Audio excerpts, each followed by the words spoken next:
Thank you, ladies and gentlemen. So today's theme, the road to climate resilient Pakistan, curtailing the carbon footprints. Of course, it will be a challenge for any developing country with a huge population to always, bring about that balance between the economic requirements and, of course, becoming resilient and making sure that our vulnerabilities are addressed.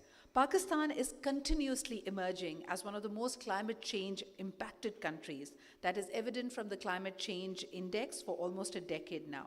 There have been several reports and studies pointing towards it. We have responsibility towards community bearing the brunt of it. And of course, it's again not equitable. Some communities are far more vulnerable than the urban dwelling elites of Pakistan. But nonetheless, we must realize that droughts, floods, the weather extremes, and agriculture failures are quite inclusive in their disasters. So, ladies and gentlemen, every passing day in our collective consciousness manifests itself with some climate change events across the country.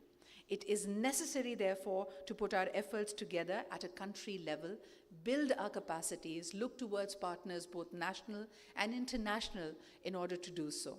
Let us first begin by setting the stage with a short documentary that details our ordeal at the moment. It also encapsulates some of the efforts, some of the fruit-bearing projects and programs that are already in place, but there's a lot that needs to be done. Let's take a look at this report.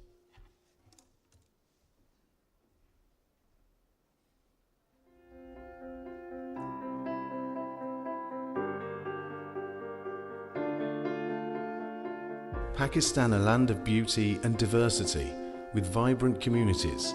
But beneath this surface lies a pressing challenge. The effects of climate change continue to escalate. Rising temperatures, erratic weather patterns, and environmental degradation threaten the very fabric of our nation. Despite contributing less than 1% to the global greenhouse gas emissions, Pakistan is the mostly vulnerable nations to the impacts of climate change. But amidst the challenge lies an opportunity, a chance to pave a new path, to embark on a journey towards resilience in the face of climate change. This is the road to climate resilient Pakistan. In the battle against climate change, curtailing carbon footprints stands as a pivotal strategy for safeguarding planet. Embracing renewable energy, adopting eco-friendly practices, and reimagining how we interact with the world around us. It's about reducing emissions, conserving resources, and mitigating the impacts of our actions on the environment. Through community engagement, policy reform, and technological advancements, we are charting a course towards a greener, more resilient future. This journey is about more than just reducing carbon emissions.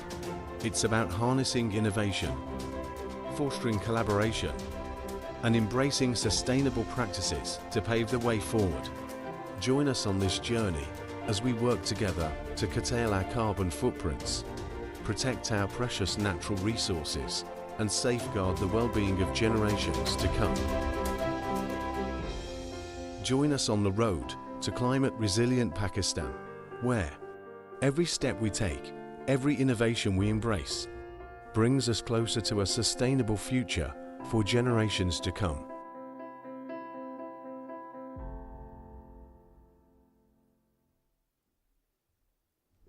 Ladies and gentlemen, it's a much talked about fact that when we talk about the carbon emissions from Pakistan, we contribute less than 1% of the global emissions. Yet our vulnerability is one of the highest. And in order to turn the ship around, for the fifth most populous country of the world, financing is needed.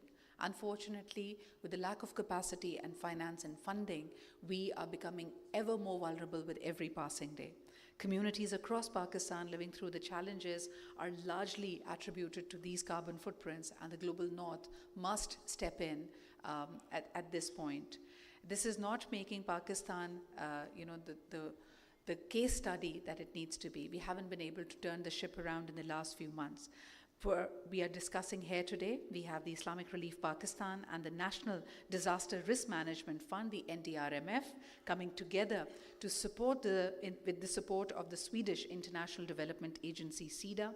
This particular event is once again try to draw the partnerships and the capacities and the focus on this very timely subject. Ladies and gentlemen, may we now begin with inviting Mr. Asif Ali Shirazi to please come on stage and deliver his welcome address that was once again going to set the stage for this day-long national dialogue. Please welcome Mr. Asif Ali Shirazi.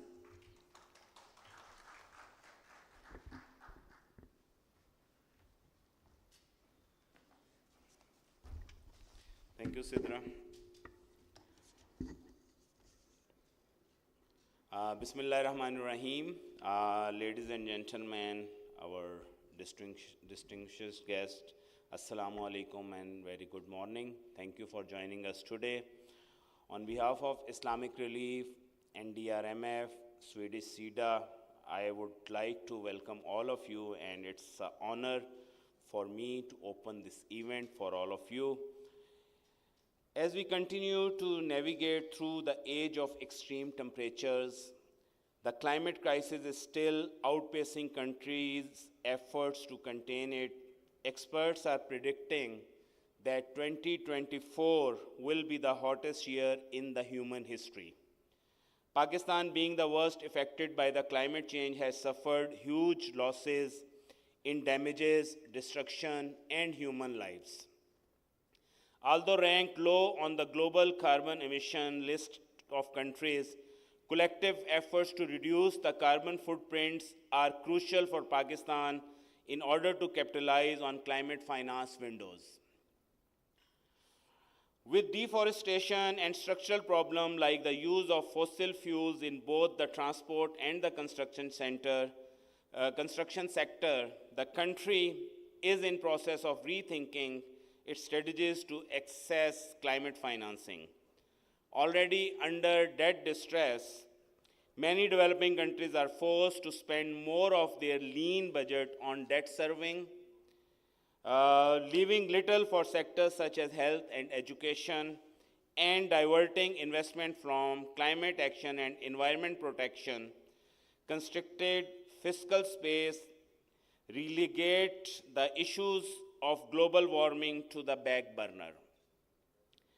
In the face of all this, Pakistan needs intersectoral cohesiveness and planning, and above all, the support of global north in new project types in agriculture, power storage, retiring fossil fuel assets, green hydrogen, green buildings, and electric mobility. Projects that will help us to reach our goals, grow our economy, and prosper. Our regular climate conversations are around adaptation and resilience, withstand changes from climate change, rather than the decarbonization efforts that could mitigate its worst effects and position our economies for green growth. Delivering on the potential for decarbonization and green growth in the developing countries like Pakistan will require a significant increase in the climate-focused investment. These investments will transform the energy system, respond to growing climate change vulnerability, scale sustainable agriculture, and restore natural capital and biodiversity. In order to narrow the financing gap, we must prioritize collaborative efforts, innovative financing mechanisms, and inclusive policies that reward decarbonization. The opportunity for transformative change is within reach if we act boldly and act soon. Road to climate resilient Pakistan may not be easy, but together we can make a lasting impact. Once again, I would like to thank you, all of you, for joining us today, and I'm looking forward to a meaningful discussion today, and a huge thank you for the organizers of this event, including NDRMF team and Islamic Relief team, and thank you everyone once again for joining us, and wishing you a successful event today. Thank you very much.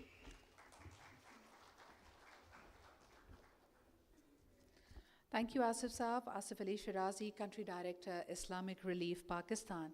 And now, ladies and gentlemen, let's have our partner, joining the force, joining the voice for change here.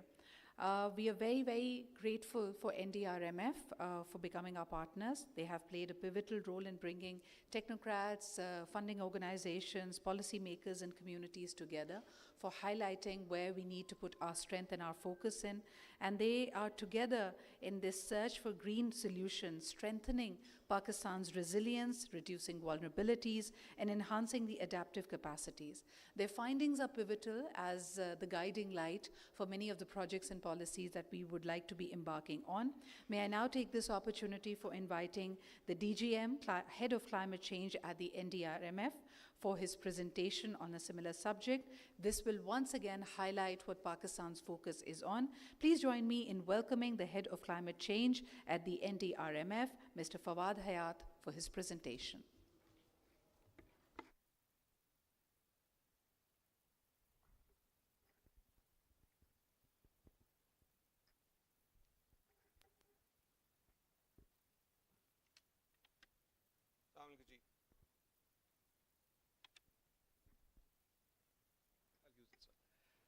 Assalamu alaikum ji, and a very warm welcome to everybody ji. Good morning. We're here to discuss Road to Climate Resilient Pakistan and Curtailing Carbon Footprint ji. Recently, we've been engaged as NDRMF with the private sector on the carbon markets thing and carbon footprints. So recently, we thought that I think it's big time that we need to initiate a discussion and a debate on how much are we emitting in the name of development.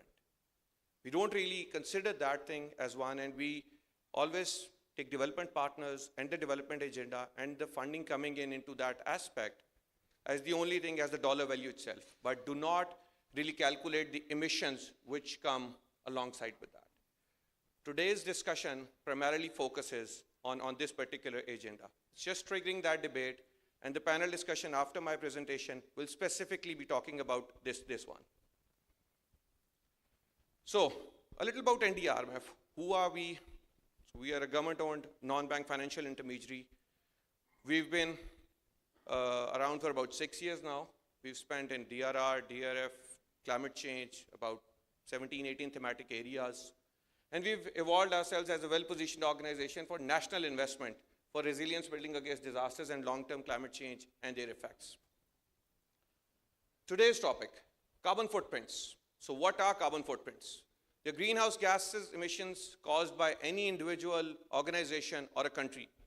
These emissions come from various sources, including transportation, energy production, industry, and the list goes on and on. So these are all part of the GHGs. Since today's discussion is relating carbon footprints to the development sector, I put up a small slide here. So we became one of the first countries to incorporate SDGs in our national development agenda through national assemblies. So that's where we started from. 2017, statistics presented as one of the 5 fastest growing economies. That's where we were. That's about 7 years ago. And then in 2022, agriculture contributed to 22%, 20.42 came from industry, and then over half the economy contribution came from services sector. Coming to what emissions are we talking about? So there are 3 types of emissions. Once we have that. So there are scope 1, scope 2, and scope 3 emissions. I'm pretty sure the entire hall would know them much better than myself. But still, just to put it there. So scope 1 is the direct emissions which we undertake. Scope 2 and 3 are the indirect emissions. So 1 is direct emission from sources that are owned or controlled by an organization. I've given an example just for understanding. Scope 2 are indirect emissions from consumption of purchased electricity, heat, steam, and so on. And third one, where suppliers come in. This is particularly important towards going to the private sector because that's where the buyers are concerned, and that's where you enter into a global competition for that matter. So these are emissions. It's just a number of Pakistan in which sector are we actually emitting too much. And these are also the sectors where we bring in money in the form of development sector, development finance, and all that. So agriculture, electricity, heat, transport, and so on. So this is where our funding is coming. Addressing carbon emissions from development sector is crucial. This is for several reasons actually. So environmental impact, economic implications, its social impact, international obligations, opportunities, selling, our buyers, our sellers, and then the sustainable development agenda itself, the sustainable development path, the sustainable development of the country.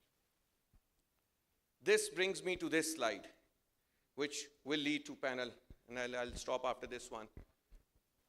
Does it really mean development is emissions? Because that's what we are catering for. So at top of the thing, it's population. Sidra mentioned we are the 5th most populous country in the world. No denying in that, but we're going to be 4th by 2030.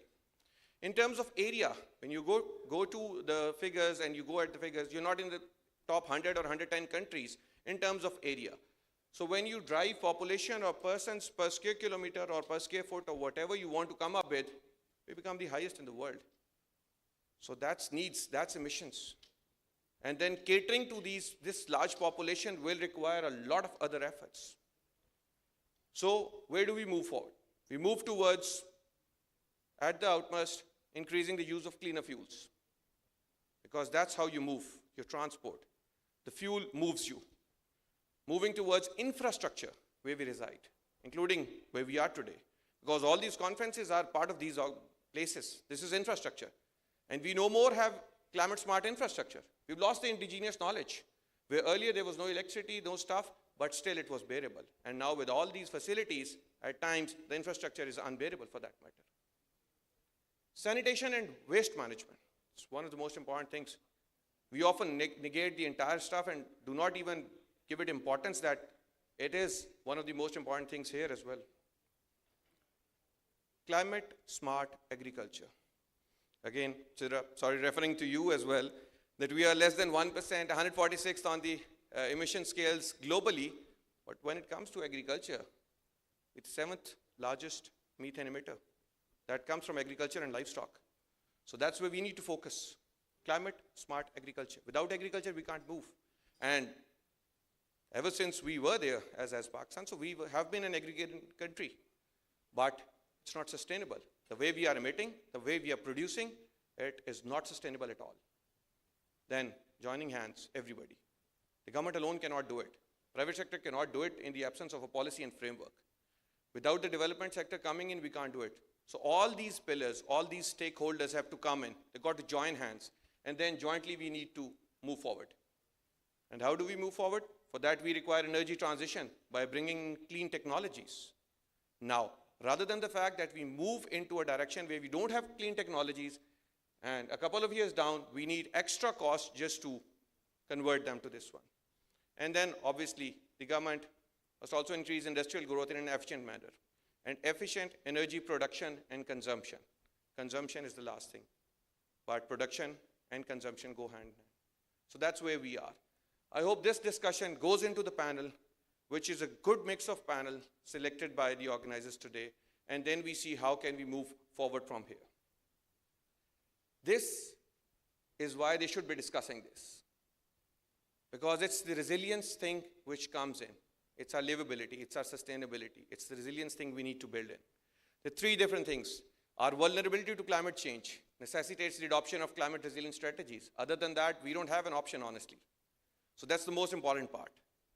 Climate resilient development will protect our infrastructure, enhance economic stability, and improve the quality of life for everybody. And lastly, it's crucial to integrate resilience into key sectors such as agriculture, water, energy, urban planning, and others to ensure sustainable development. These are the two questions I leave you with today at the end of my presentation. And for the panelists, how much are we actually emitting in the name of development? Everybody has to develop. The world is developing. The world has developed. Yesterday we were in a conference and somebody was presenting and he said that Australia was where we are today in 1970, but they moved in a certain direction. So we got to understand how much are we producing in the name of development. How much of it must be curtailed. I deliberately did not write the word can be curtailed because can is a different thing. So must be curtailed. So we need to follow the must part. With these questions, I hand over back to Sidra so that the panelists can go on and discuss this. Thank you so much, guys. Thank you. Thank you so much, Fawad. And what brilliant questions to begin and jog our minds with. But let me also take you back to something else. You know, before we started today's proceedings, I had a word with the organizers, and my last interaction with Islamic Relief was a similar forum about how vulnerable our coastal communities are to climate change, and we were having that conversation in Karachi. Of course, Islamic Relief and many of the practitioners, many of the people who are directly linked with climate change, these conversations happen here in Islamabad. So they've kind of felt out of their comfort zone when they were in Karachi. Karachi has a very different temperament to it, and we must also remember that Karachi is the economic hub. That's where a lot of the physical activity, the human activity, the business activity is happening. Some would also believe that it is the heart and the pulse of Pakistan's economy. But the disconnect with the climate change subjects cannot be more real and palatable. So that's exactly what we're talking about, and it brought to mind, as Fawad was asking these questions, that these questions need to be asked in a much louder voice, and it has to get out of Islamabad. I know that this becomes the melting point where everyone comes together, they come together to formulate policies, they come together to discuss and debate, but it needs to be heard in every part of Pakistan, number one. So it needs to be, pan-Pakistan. And then more importantly, our voices and the case also needs to be heard in the global north, because that's where the other disconnect happens. Here we are discussing how our impact is low, yet our vulnerability is high. But are we being heard in the right places is the other question I'd like to ask you guys.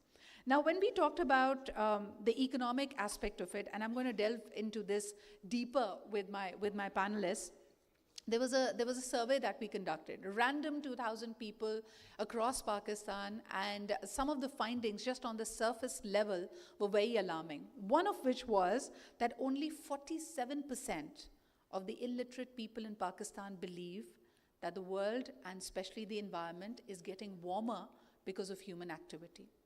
So that also brings the onus back to the policymakers, to practitioners, to the governments, to the civil society, to departments, as to who is being used as the vehicle of this information to the larger masses. We are going to become the fourth most populous country, but imagine 47%, almost half of us don't believe that climate change is our responsibility or it is happening because of our activity. Then how do you even convert that? The other thing I was very, very alarmed with was the climate change, the weather patterns, the catastrophic floods, etc. They're projecting that the forecasts are suggesting that the climate-related events are going to cause Pakistani GDP to shrink by 18 to 20% by 2050. So it is a direct link to our economy. So what we need to do, three things that this survey actually concluded with and we suggested with. Economic aspects drive people. We make changes where there's economic incentives. So it is going to be up to our policymakers, the governments, both the international practitioners and donors, to create the economic incentives for developing countries like Pakistan that have a lot of mouths to feed. We have a lot of people, so there has to be, that's where the disconnect lies. And I would want to, indulge in that conversation with my panel. How do we create those economic incentives? And where exactly is the biggest disconnect? I'll give you another example. In Pakistan, we know that there is a rising cost to electricity tariffs and bills. So 76% of those that we surveyed are willing to turn off the lights. Why? Because we need a bill to pay, and we realize, it's also good for the climate and the environment, so let's switch off the lights. But only 36% of us are actually going to make an inconvenient choice of using public transport. Now, that's a whole other debate that we don't really have effective public transport systems across Pakistan. But that disconnect is what I'm pointing to. We'd rather do something very basic. I'm not going to use a plastic straw. But when it requires me to not take my car out every day or use a bicycle, that's not something I'm willing to do. So let's bring the focus back where it needs to be. 80% of the people who were surveyed are relying on their schools and colleges to educate their children about climate change. But when the same child comes back and proposes a change, for example, Mom, let's not waste water, or let's try and harvest rainwater, they're far less receptive to those ideas. So ladies and gentlemen, that's the backdrop, but let's delve into our conversation today. Again, the panel discussion is themed as the road to climate resilient Pakistan, curtailing the carbon footprints. Let's begin with inviting my very eminent and able panel.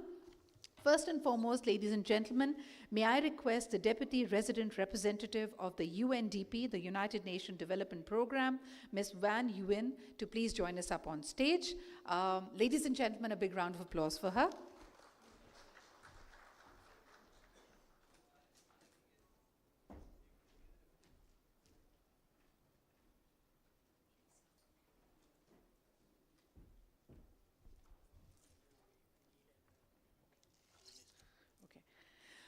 Two of my panelists are on the way, but we're going to get this conversation started with the one present here.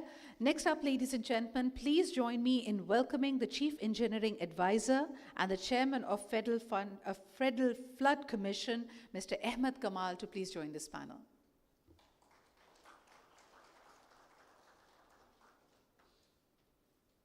Ahmed Saab is probably also on his way?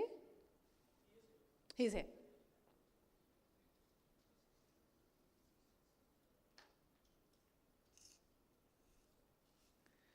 Ladies and gentlemen, let's once again welcome the Chief Engineering Advisor and the Chairman to the Federal Flood Commission, Mr. Ahmed Kamal, to please join us up on stage. Next up, ladies and gentlemen, please join me in welcoming the Counselor and the Head of Economic and Development Section at the Embassy of Japan, Mr. Kenta Kawamura, to please join us up on stage.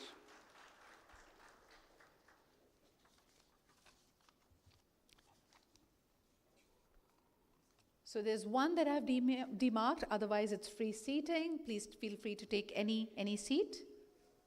Thank you, Ahmed Saab, for joining us. Shukriya. Please take a seat.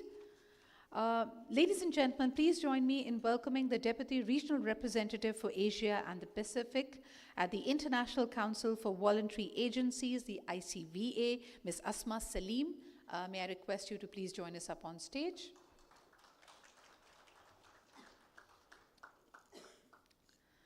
May we request Dr. Enosa Kabore, the Deputy Representative of UNICEF, to please join us up on stage.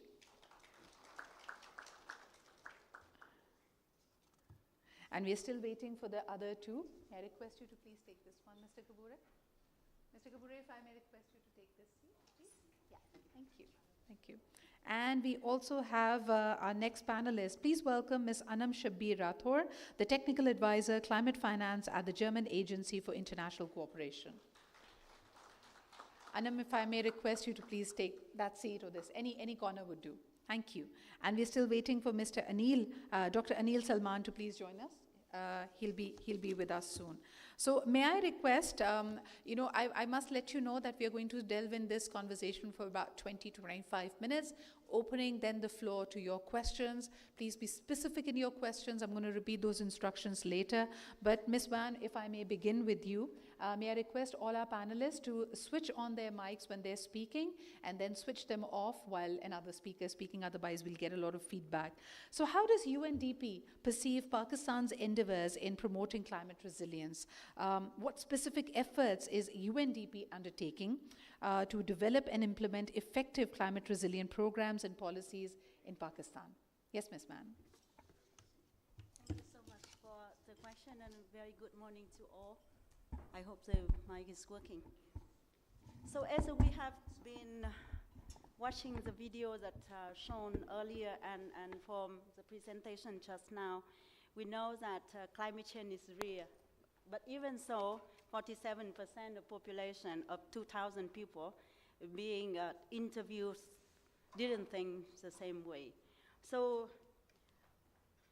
that means that climate change, even though it's real, it is a big issue for Pakistan, as the government needs to do a lot of things in order to make the climate change being part of the conversation, both at the policy level, within the government agencies, with our development partners, but also at the household, at the family level. So the government has already been, no, but before that, I would like to say that climate change impacts on Pakistan is really serious, and we know that the 2022 flood has caused a lot of damages to the country. We have 33 million of people are being affected. We have 8 million people were displaced. We have 9 million people dropped below the poverty line. Before the flood, they were okay. After the flood, they dropped below the poverty line. And then we lost 16.3 billion in terms of US dollar, 16.3 million US dollar because of the losses. So that background showed that lots and lots need to be done by the government. And the government has to make very difficult choices. But even though coming from UNDP and being able to work in different countries, I have to commend the government of Pakistan for having done a fantastic job in many areas regarding the curtailing of carbon footprint, in climate change, addressing climate change, working on environments. The government has done a lot in terms of policy. You have so many, the National Adaptation Plan. We rectify the Kigali Amendment. We work with the Montreal Protocols. We agreed on the NDC, nationally determined contributions. We as a Pakistan, are committed to curtail, to reduce the greenhouse gas emission by 2030 by 50%. So those are amazing jobs that has been done by the government. So on behalf of UNDP, just would like to say thank you for the government of Pakistan for having done a fantastic job. Thank you. And now maybe we are actually welcoming Dr. Anil, who's just joined us. Ladies and gentlemen, Dr. Anil Salman, OGDCL IPRI Chair of Economic Security at the Islamabad Policy Research Institute. Thank you very much for making time for us today. Man, what you just built upon, may I also probe a little bit more and understand, why do you think Pakistan is failing in securing more green climate financing? Where do you see the gap is? And why is the international, the funds not as receptive to Pakistan as they may be to other countries such as Bangladesh? Thank you for that. And I did come from Bangladesh before coming here. Yes. So I have always been talking to my colleagues is that Pakistan, 240 million, that number I know. Bangladesh, 167 million. And why so much money coming from GCF to Bangladesh and very less to Pakistan? I guess that there's a number of factors here. First and foremost is that the government leadership. Government leadership and advocacy work at the global level. You have said it. At the international arena, Pakistan's voice is not being heard. Yes. Or maybe we need to make a big voices, much more louder. So that's number one. Number two is that for GCF to decide on the financing, you need an enabling environment to absorb that fund. If the capacity of the government, if the coordination among ministries, if the awareness of the population on climate is not improved, they would not be willing to invest in Pakistan. Exactly. Because they need to find the return from the investment, right? So a lot needs to be done from the policy level. You talk about policy reform. From the institutional level, you need to do much more better coordination among the ministry, and we need to do a lot of awareness raising.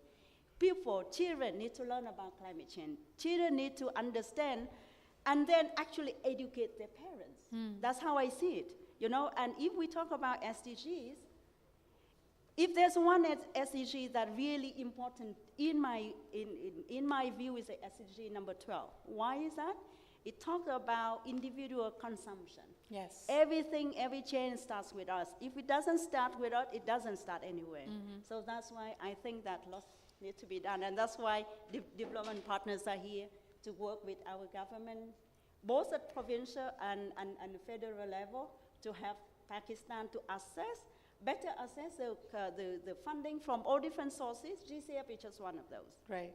and also to make the best use of the investment for the future. I think that's extremely important. And while you were talking, you reminded me of my weekend binge watching on Netflix. If you guys haven't seen this Matt Damon movie called Downsizing, I would strongly recommend it to all of you. It speaks about this utopian or dystopian world where humans decide to shrink themselves in order to lessen their consumption. And I love the fact that my key takeaway from that program was also what you mentioned, the number 12. What am I doing at an individual level and how that can be scaled up? But what you drew our attention to of how the programs are happening and what's the coordination like at the policy level, this one I'd like to take to you, Ahmed Saab. If I may begin with, once again, very recently we had a press conference by the NDMA pointing to how if 2024 is going to be the hottest summer, then KP and GB both are at the risk of flooding at the moment. What is the government doing? And again, are we making enough noise about these catastrophes internationally? Bismillah ar-Rahman ar-Rahim, with the name of Almighty Allah, the most beneficent and the most merciful. Yes, that is correct. We are, as a matter of fact, experiencing on ground a very rapid inflow of water upstream of the Tarbela. Last year, it was 90,000 cusics during these days. Now it is 234 lakh cusics during the last 2-3 days. So this speaks a lot about, the danger of flooding again by virtue of this year's monsoon. Having said that, you talked about that what measures we are taking. Look, there are, when we talk about the measures, we actually have been working on the reactive approach rather than on the proactive approach. We have got organizations like NDMA, PDMAs and all that, and those were put on ground with the perspective to have pre-disaster arrangements. Yes, the pre-disaster arrangements, we are always, on them, but when it comes to any disaster, we always have to do a lot of response, meaning thereby that our preparedness and our 3 aspects of the pre-disaster, that is prevention, mitigation, and preparedness, falls behind. And when it comes to prevention, we have got medium and long-term plans. They are very good plans, but when it comes to implementing them, we get nothing in our hands. Let me give you the example of the National Flood Protection Plan 4. It was formulated in 2017, and it has a cost of 332 billion rupees to implement. Till June 2022, we were running from pillar to post to find funds to implement that plan, and then we were hit by the 2022 monsoon season. And the government asked us to rebuild or, reformulate or update that plan.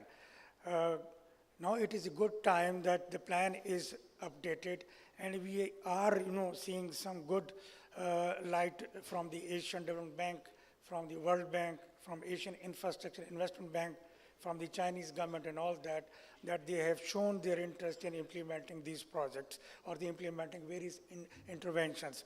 But again, the major thing, we need to have a political will and a very strong policy from top to bottom and from bottom to top.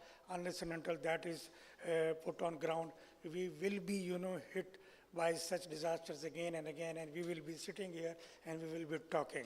But there is, again, one more thing that I should add to that, is that now there is a realization coming, and the governance structure of the departments is now being, reformed and like that. I hope that this basically is the main area where once that is done, the implementation is going to take its course on ground. Emma, what would you say about the capacity of, expertise? Do you feel that we have enough homegrown experts who can help us out in this project? Because especially when you talk about either taking a proactive approach or a reactive approach, we see that the speed of transformation is very slow, and we are always playing catch up. 2022, we had these disastrous floods, but our water security is also at stake. The conversation till about 2 decades ago was always about, oh, we don't have enough water, we didn't get enough rains, and even when you have flooding, massive flooding experienced by a third of the country, there are parts of the country that are experiencing droughts. So what's wrong with our water management? Okay. You talked about water security and all that. Let me share with you that we have got good plans, but when it comes to implementation, we lack many things. Yes, we have got the water in abundance, but that water is available during the 3 months of July, August, and September. We have got good mega dam projects in place, but we are going to, when we are going to implement that, we need a lot much of a financing for that, and their gestation period is more than 5 years. And we know whenever there is a certain political government sitting, they intend to build those projects which are going to complete in 5 years time period like that, so that they can go for the next term, saying that they have got these structures built on ground. So we need to have something, otherwise this. When in 2018, when we had our national water policy approved by the government, then we got our national water charter also signed. And in that national water charter, it was very clearly stated and signed by all political parties that water will not be getting any attention with regard to political scoring and all that. So if we really want to have our water security issue, discussed and, implemented on ground, we are required to converge on one point, and that is that every drop of water is very important for us. Absolutely. And whatever, we say that constitution is, something we have to follow that. So whatever, every drop of water we have, we need to secure it for our generation to come. So I should say that the water security issue, we need very strong political will. We need very strong federal and provincial interactive sort of a relationship in order to harmonize the issues relating to water security, water distribution, and water resource development. Thank you so much for that, Ahmed Saab. And you know what immediately comes to mind? Not a lot of people know, but we already have climate-related displacement and immigration happening in Pakistan. There are many remote villages that are ceasing to exist because there's no livelihood left over there. The extreme climate change is causing these communities to move. And I'm particularly reminded of this one, I was there for sustainable tourism celebrations in Gilgit, and I saw this one documentary speaking about how this young child, a 5-year-old girl, or probably she was 8 years old, was the only young person left in a community. She was living amongst families, about 50 or 60 of elders, and she was the only child. She had no playmates, and how that had changed the way she was looking at life and her whole demeanor, how she felt responsible for her people and for her community. And that brings to mind that this happens to be a reality for so many children in Pakistan. I want to take this one to Dr. Kabure. We realize that children are perhaps the most vulnerable in a situation like this. And in the survey as well, a lot of parents believe that it's the responsibility of the state and the schools to teach them about climate change. Do you think as a society in Pakistan we are doing enough, and what more can we do?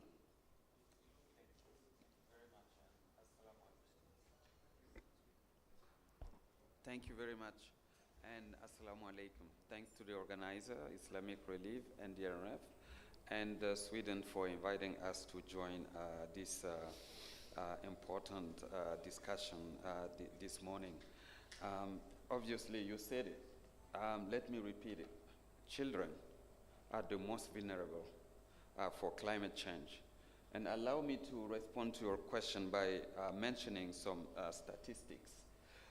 That is really presenting that the children are effectively the most vulnerable and the future, and we have to make sure that we address their needs. When we look across the world, 1 billion children, nearly half of the children in the world, 2.2 billion, are at risk to their ability to survive, grow, and thrive.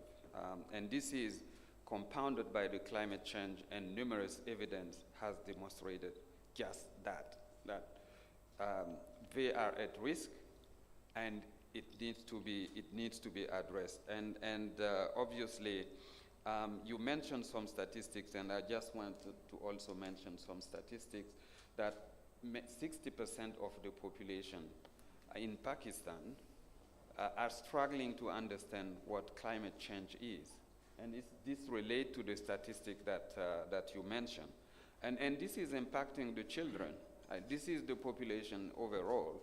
But these are parents, these are communities, these are leaders who are struggling to understand this. Obviously, us as UNICEF, we are working very closely with the government. The government is already trying to do, and we have seen what the government has done during the flood with the partners. As UNICEF, we have signed a program of cooperation for the next 5 years, and it's signed between the government and UNICEF. And one of the elements that is at the center of our program is climate change. That is a cross-cutting issues that we have identified with the government to be a cross-cutting elements that we need to address. And we understand addressing it's across the health, nutrition, water and sanitation, as the first presenter has shown, including waste management, innovation, and all the other aspects that we need to address. For example, solarization of health facilities and any other facilities. So our work to support the government is to bridge the climate change finance gap for children. And we know that 2.4% of the key global climate funds specifically targeting children, only 2.4%. And in Pakistan, it's also around this. It's very low. How do we bridge this gap? And the government has been working with us to try to bridge this very gap. So we must work together to bridge the gap for the finance gap for the children in Pakistan. And this includes, for us, which the government is already taking forward, including the child rights and climate change issues as a guiding principle for loss and damage finance, and issuing clear guidance that climate financing must be integrated in children's specific objectives. So that's what I just wanted to mention. And obviously, we have to work at federal level and also provincial level. Yes. And then at federal level, we understand that climate change is a cross-cutting issue. So the Ministry of Climate Change, the Ministry of Health, and the Ministry of Planning are coming together with us to work towards the climate change issue. And we have worked with the government to develop a climate change action plan, which we call SCAP, that mark our transformative approaches towards climate change. The focus of the operations and partnership is now to support the government and communities to build low carbon resilient essential services for children, and to equip young people to be champion for the planet. And in this respect, we have signed a letter of intention with the Prime Minister Youth Initiative to just do that, because we cannot overlook working with the young people, and the government knows about it and is working on it. More than 60% of the population of Pakistan are young people, and they have to be engaged. Yes. And you also mentioned schools. Schools are really very important entry point, and incorporating climate change into the curriculum in the school are also very important, and this is what we are also working with the government to do, and including solarization of health facilities and schools, and making sure that climate change is addressed at all levels, provincial and federal level. We had these announcements. I mean, the school milk program is something under consideration, because the children, of course, they're malnourished, And when you are actually seeing stunted growth, there's very little you can see can be done for them, because the children are falling sick more often. The heat is also causing, I don't know how many of you noticed, but this year for Punjab and for the rest of the country as well, the summer vacations, the school vacations had to be preponed because it's so hot and the kids cannot go to school. So this is a very real problem that people are facing, and we can see that the kids are feeling the impact of it. Imagine a generation that was first in a lockdown, had to experience COVID, and now once they're back at school, they're furthermore learning losses because of the climate-related things.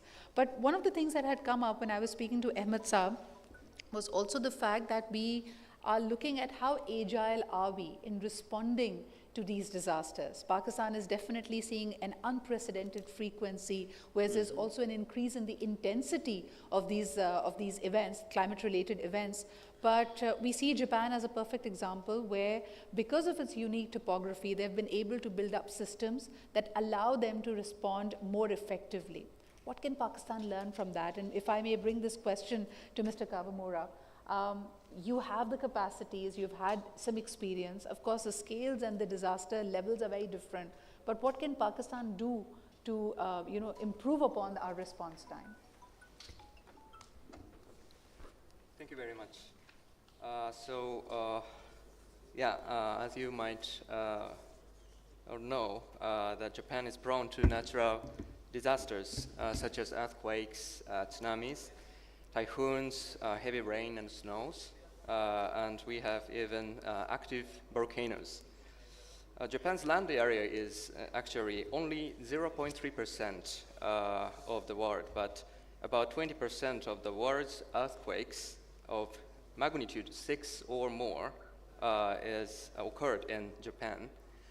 And Japan suffered about 20% of the total amount of economic damage worldwide caused by natural disasters. In Japan, more than 1,000 people died in a single typhoon or earthquake until 1950s. After 1960s, the number of deaths from a single natural disaster no longer exceeds 500 due to the technological advancement and increased awareness of the people. But as you might know, we experienced two big earthquakes in 1995 and 2011. The 2011 earthquake was followed by the huge tsunami, which killed 15,000 people. And future earthquakes and tsunami of a similar or even larger scale are predicted to occur in Japan, including Tokyo area. So you can understand why Japanese people have a higher awareness of natural disasters than any other countries. We believe that it is also our mission to share our experience and knowledge with other countries. Japan hosted UN World Conference on Disaster Risk Reduction in 2005 and 2015.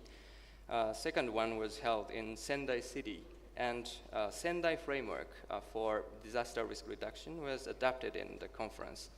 So this is an international guideline for disaster risk reduction through 2030.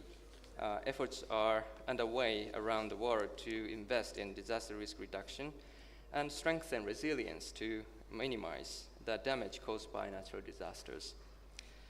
Disaster risk reduction is one of the priority areas of Japan's official development assistance to Pakistan. We supported the formulation of Pakistan's National Disaster Management Plan and Human Resource Development Plan for Disaster Management.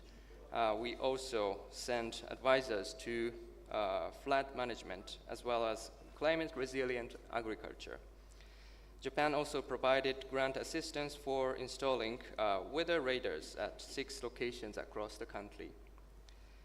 Other projects are the reconstruction of damaged hospitals and schools to make them more resilient to flooding in the wake of the 2022 floods.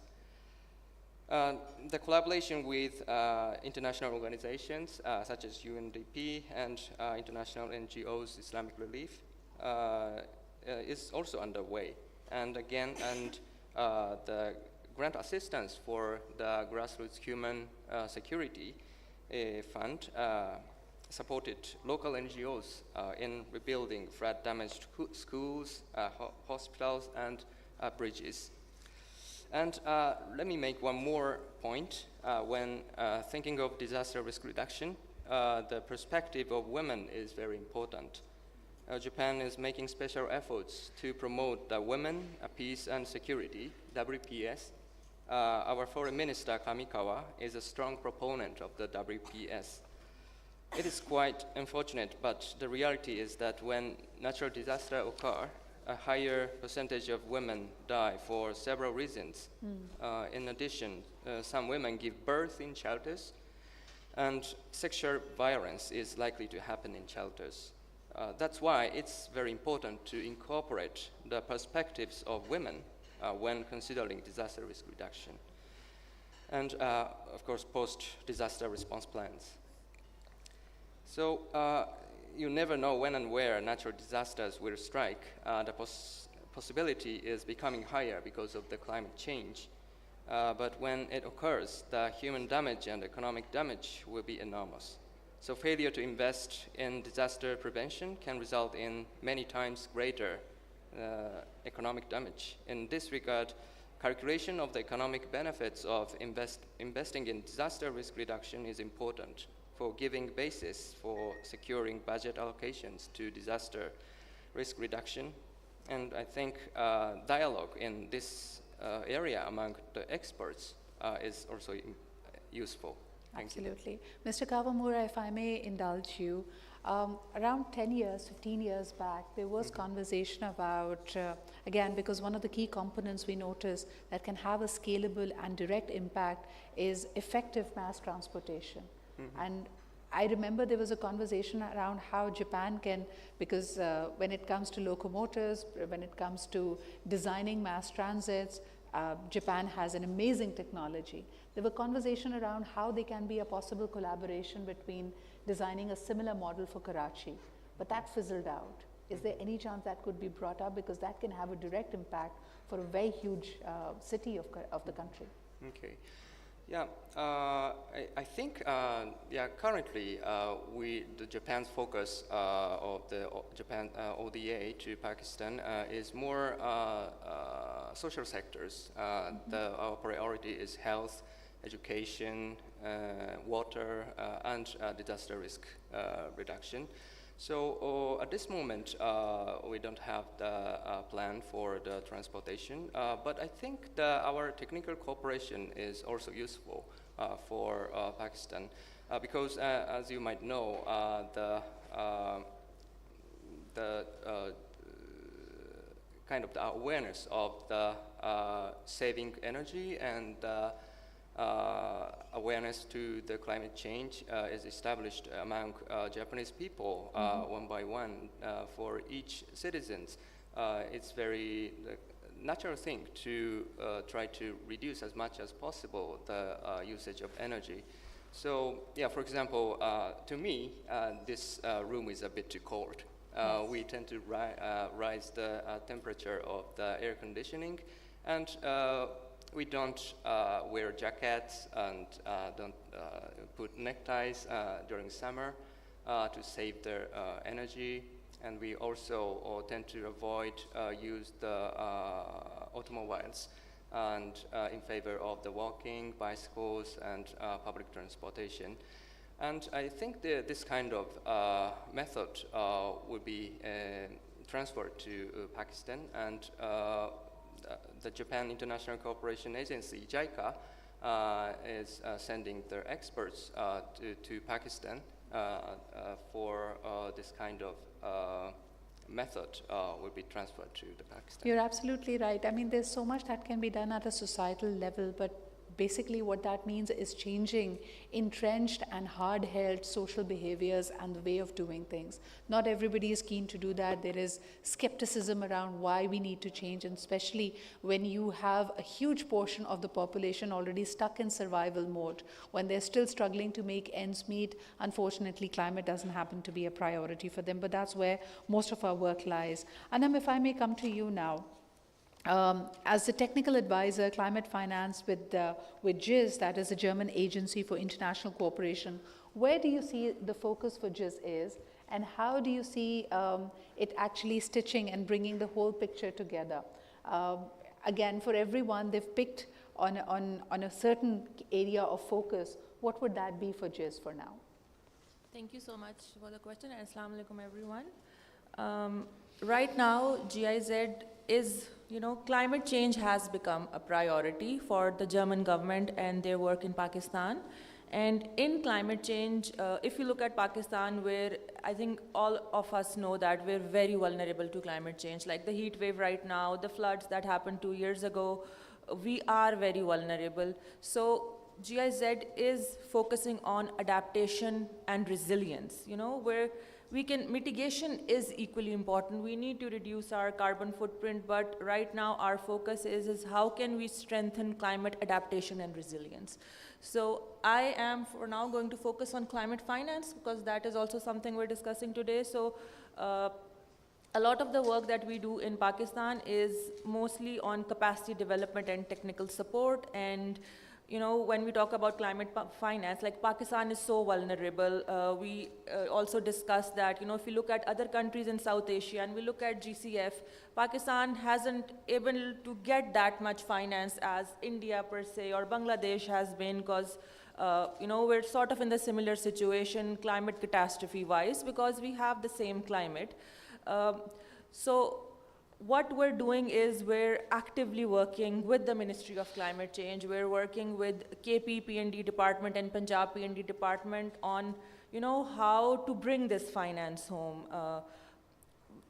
Recently we have developed 5 projects for climate adaptation and resilience, and 2 of them are under Living Indus initiative, and they're around 200 million, 4 of them are for GCF.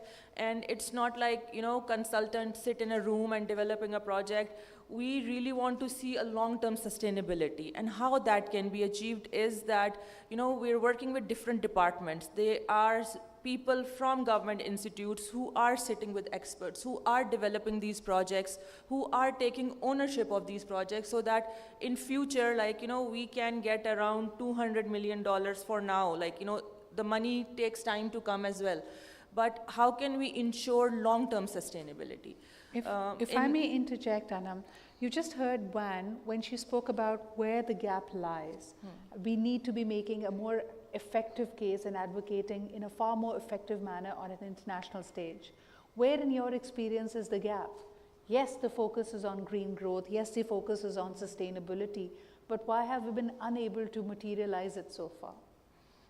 In my experience, like these past few years, I've seen the government departments that I've worked with, they really want to bring more finance. They are on the ground, they're all working with on the grassroots, they understand what the issues are, but I think accessing these funds, the language, the project proposal development, that's also a technical expertise. So maybe there is some lack of technical expertise, but the passion is there, the interest is there. And in the past few years, I've seen I see there are people here from the P&D department, Ms. Gulshan is here, Ms. Sara Rahman is here, who are running the IDS section there, and they've made a climate change cell.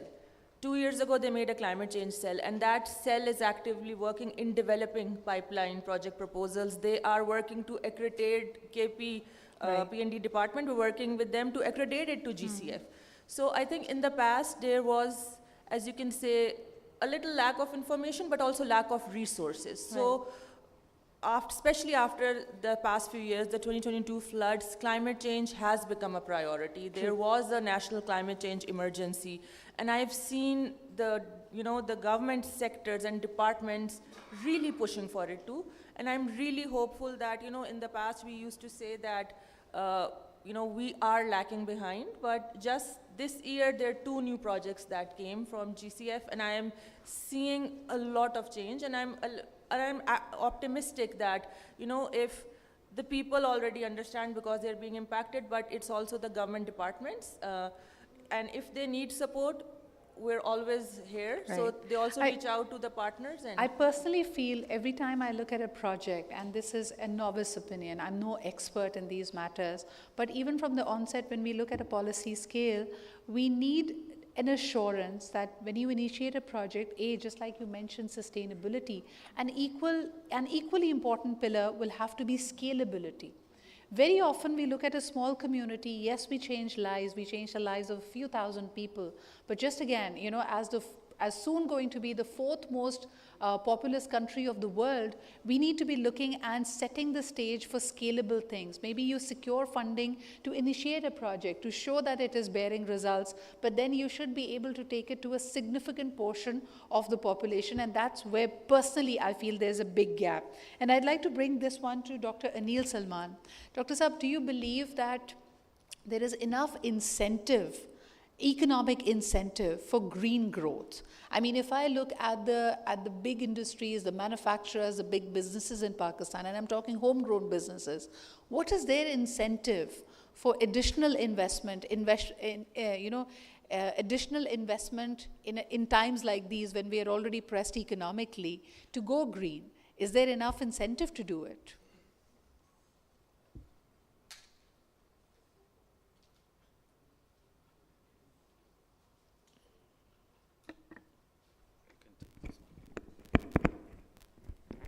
Thank you.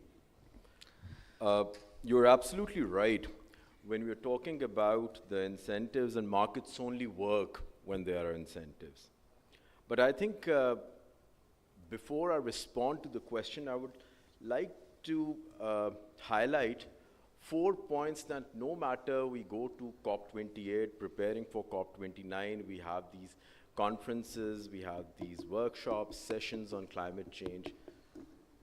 But personally, you may agree with me that we are unable to get the right kind of response from the citizens, from the communities, from the businesses, that climate change is real.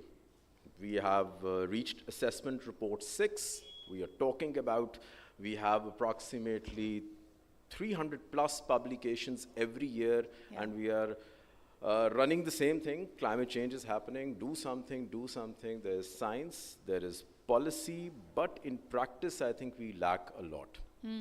Then we come across the reason that there may be lack of incentive. But I'll give you 4 behavioral insights that why we are unable to respond to climate change, may it be Pakistan, may it be US, may it be UK, like developing and developed countries both. You see that humans always, if they want to respond to something, they look at a face. If you're looking at the clouds, you always imagine some face. But unfortunately, I have done that exercise a number of times in the universities when I say, okay, draw me something about climate change, but they are unable to do that. Climate change has no face. That's why we are unable to respond to it. We are unable to relate to it.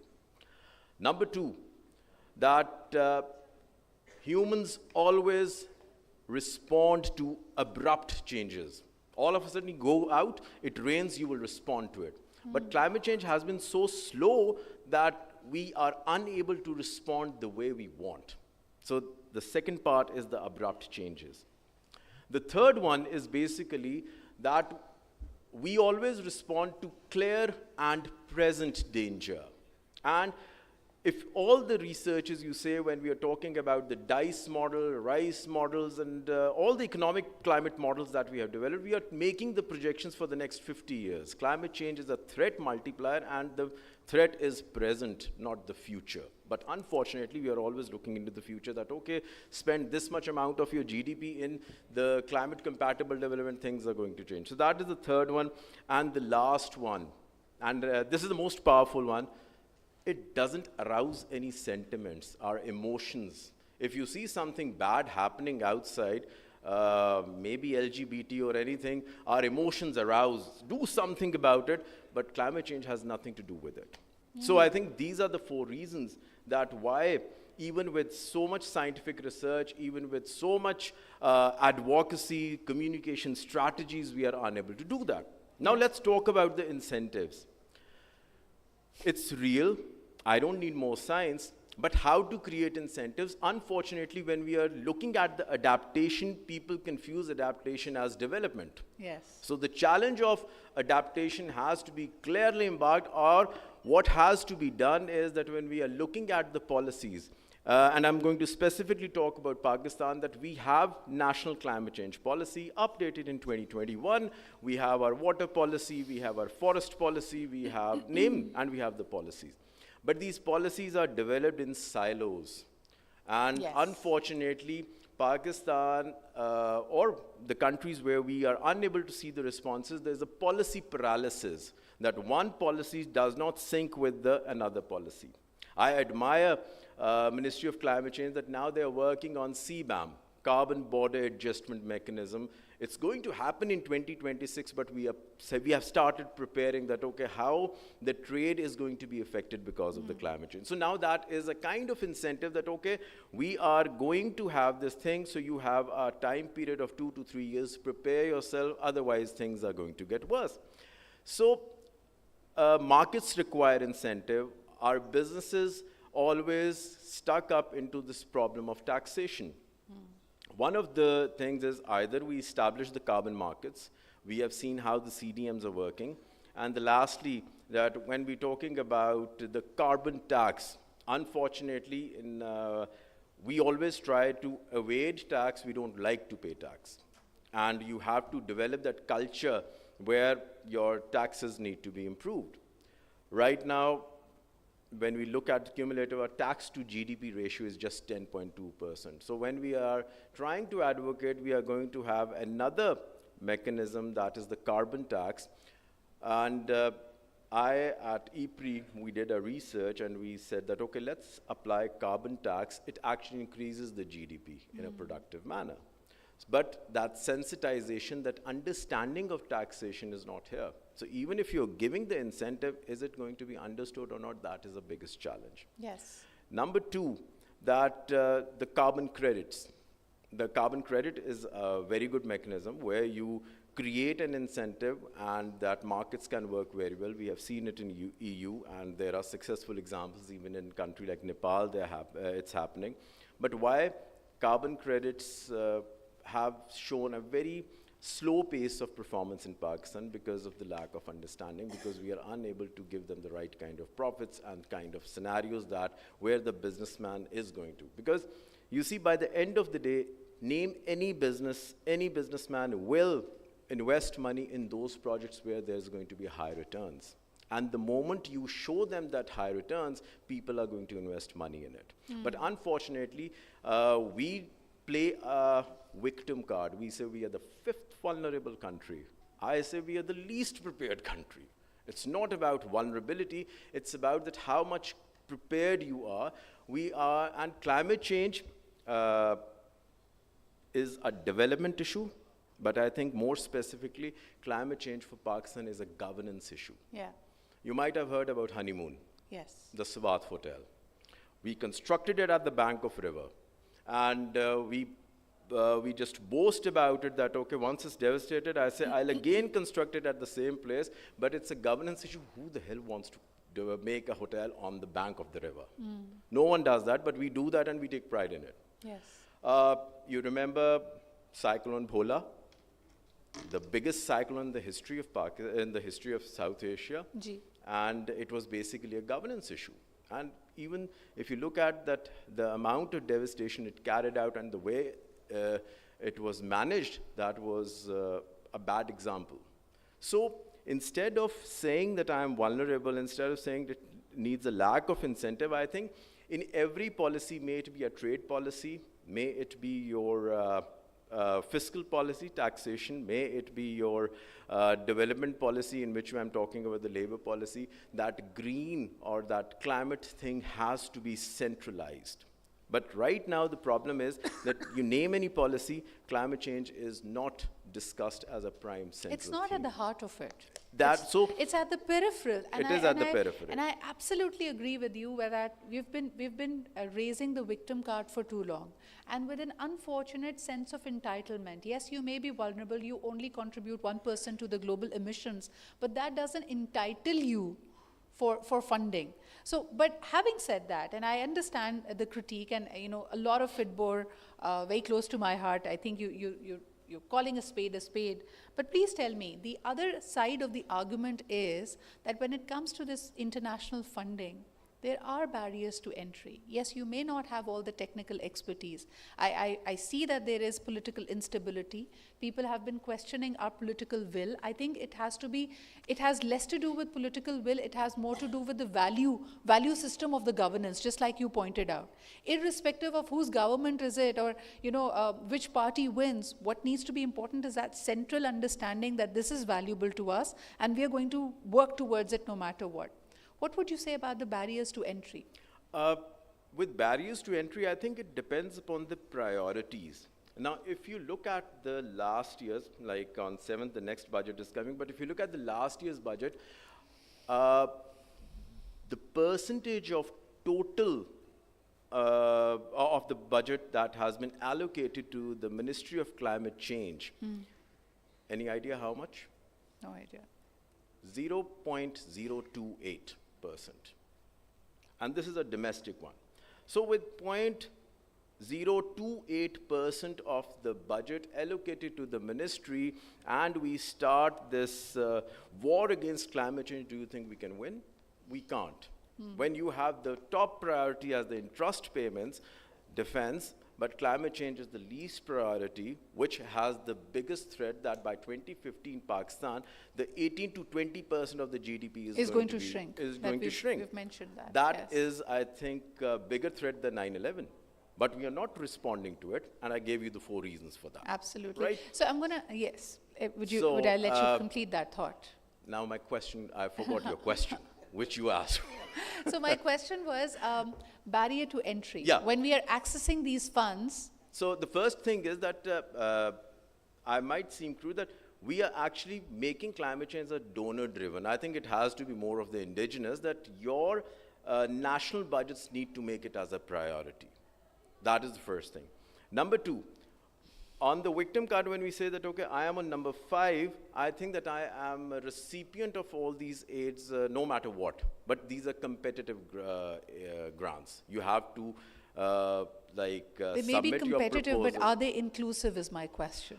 I am developing that project. So when the agency in Pakistan or the organization is developing that project, I have to make it inclusive. It's not basically from the other side. So am I making it inclusive? But then what is your definition of inclusivity and what is my definition of inclusivity? My definition that of inclusivity is relative. I may lack the technical expertise in presenting the best case, but is there hand-holding available? Like this world is not equitable to the entirety, doctor, right? So for example, some African countries, some developing countries will be far behind in presenting the right case. But the reality exists that they are very vulnerable. So is there hand-holding available? Is there some allowances made in that regard? For example, the last conference we had, there were pledges made for 9 billion. Only more than 70% of them have yet been unmet. Yes. So, but you see that over there I target as the climate politics. That is more of that if you say that, is it equality or we are going for the equity? I think we have to present the case, but I think from a different tangent that first, indigenously, are we ready to go for climate change or not? I am not looking forward that, okay, until the money comes across the border, then I have to start my climate campaign. I think my budget equation really shows that what is my priority. Agreed. My policy making, the way I'm making my public policies, is climate change a central theme? Am I really going for climate compatible development or not? That is the bigger question, rather than saying that, okay, is there anyone to handhold me or spoon-fed me about? So yes. I see your point there, very pertinent points. You're very right that in order to even be able to ask for hand-holding and for some allowances need to be made, you still need to show some potential and some promise, which unfortunately in the present day seem to be missing. So I'm going to bring this one to Anam now. Anam is probably the last one left on the panel. Anam, what is your takeaway? When we talk about carbon footprints, we've spoken about the policymakers, we've talked about the international donors. How ready is the society? Again, coming down to the 12th point of the SDGs, how ready are we? I'm sorry, I'm going to bring this one to Asma. Anam has already answered. Ji, Asma. Yeah, Thank you very much, Sidra, and thank you very much for the esteemed panelists as well for wonderful interventions. Can you hear me all? Yes. Okay, cool. So as an ICWA, as a network organization and as an international entity as well, we traditionally are working in the humanitarian financing. And now, as the climate change and the way the world has been changing, we are actually exploring the climate financing as well. And for us, having discussion and intersection between the humanitarian financing and climate financing is becoming much more broader, and we are trying to coordinate with institutional financial big bodies as well at the global level, at the regional level, to kind of dissect those gaps. Like, for example, Anna mentioned regarding the access, the technical expertise. These are the things we are exploring as a civil society organization together with other international networks as well. So for us, during the COP28, when we launch our climate and environmental charter, which kind of, bringing this gap, and, it's, I'm not sure how many of you know about this charter, but it's a very popular charter developed by IFRC and ICRC together with ICWA. And this basically 7 commitments are for the humanitarian organization as a guidance tool to kind of enhance and kind of bring the climate change and climate action into the bigger policy level dialogue. And this charter, which is hosted again by the ICWA, it's just launched recently in May, and we actually launched in COP28, but now it's being fully functional at the moment. And we are trying to bring much more big discussion with the multi-stakeholders, like, for example, just mentioned by one of our panelists that it's been siloed, the discussion has been siloed. So we are bringing that kind of discussion, bringing that kind of coordination at the global level. And of course, Pakistan being a forgotten crisis at the moment, we are making sure that community level engagement, community-based and nature-based solutions being highlighted, because I know I'm being a part of Islamic Relief, and I know that how much Islamic Relief has been working at the ground level with the community-based organizations, with the communities. We really want to bring these kind of expertise and case studies at the global level to make sure that Pakistan being highlighted. And also have that expertise and that gaps as well, and highlight at the international level as well to make sure that we together build that one. Another important thing which I just keep on hearing from other panelists as well regarding the funding gap, the issues and the challenges being getting these funds. Of course, it's a big discussion, and it's not just Pakistan. It's happening in the Pacific as well. It's happening in the South Asia as well. It's Southeast Asia has been also affected by that. And now we are more engaged with the loss and damage discussion at the global level. And since it's been established in, again, COP28, and now World Bank is leading that secretariat, and in COP29, the whole policies and how the whole, how CSOs will be engaging, NGOs will be engaging, and the whole multi-sectoral approach, multi-stakeholder approach will be bringing into that discussions. And we are trying to engage that from the community level perspective as well, to make sure that people, like you mentioned, a couple of case studies, we want them to be a part of those discussions rather than us being an expert, exploiting that space, not getting the feel, that heart-to-heart discussion. So that's something which we are trying to build at the global level. Yes. And I think this secretariat will bring that discussion.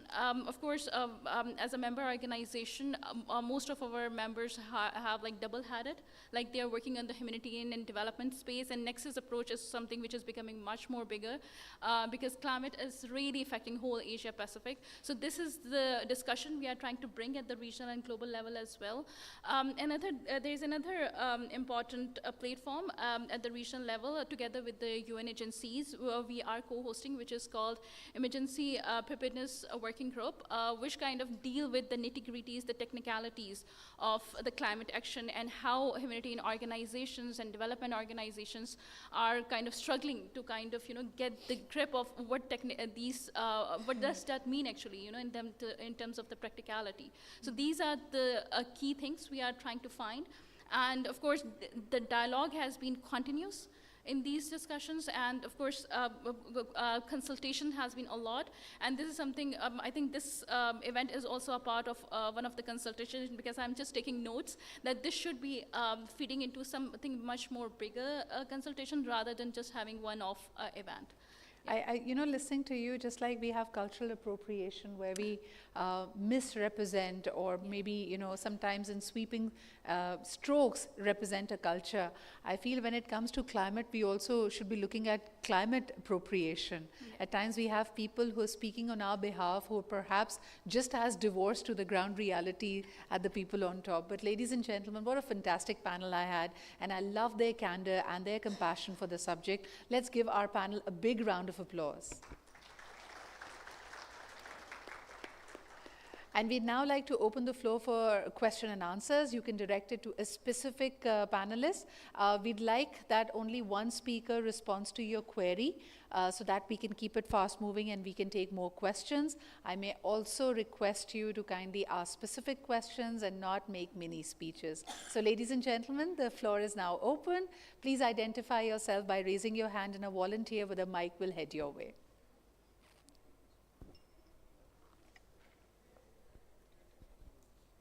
We see a hand go up. Sir, please introduce yourself. This is Mohammad Ibrahim Khan from WWF Pakistan. Ji. Just wanted to bring this point that we are lacking capacity to properly spend the international money, the international funding money. Like I would give the example of Glove 2 project. We got $43 million for that project from GCF, but we didn't have good capacity to implement properly that project. We could not implement that project properly, and most of the funds are going back to the GCF. So is it not that we lack capacity to properly spend the money? Secondly, we lack the capacity to develop good projects for GCF and for other international donor agencies. So it's also a capacity lack of capacity, and also governance issue that we cannot get proper money from the international donor agencies. Ji. Thank you.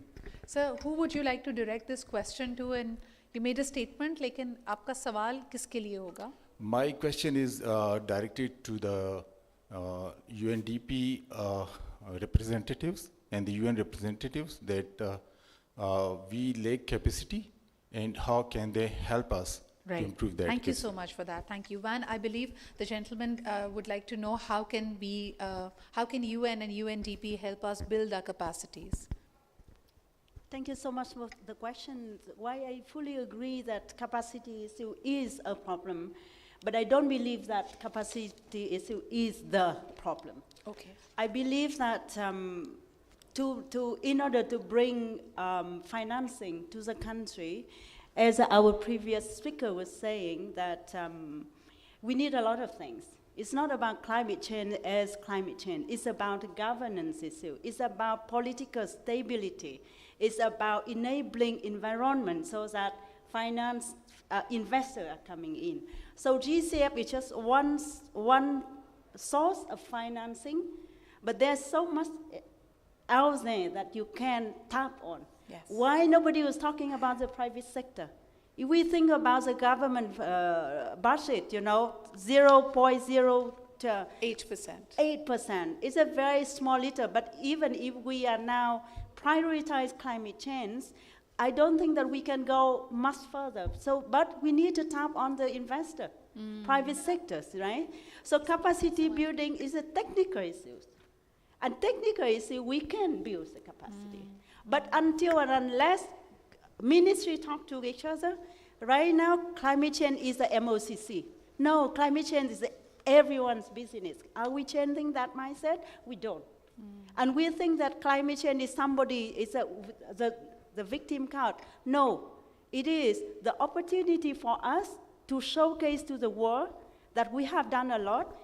I agree that policy is not the only thing we look for, we look at or we advocate for, but policy starts with policy. If we have the policy, if we have the political will, if we know how to implement, enforce those policies, if we are able to make difficult choices, difficult decisions, how much money should be invested in climate change and how much money should be invested in military, for example.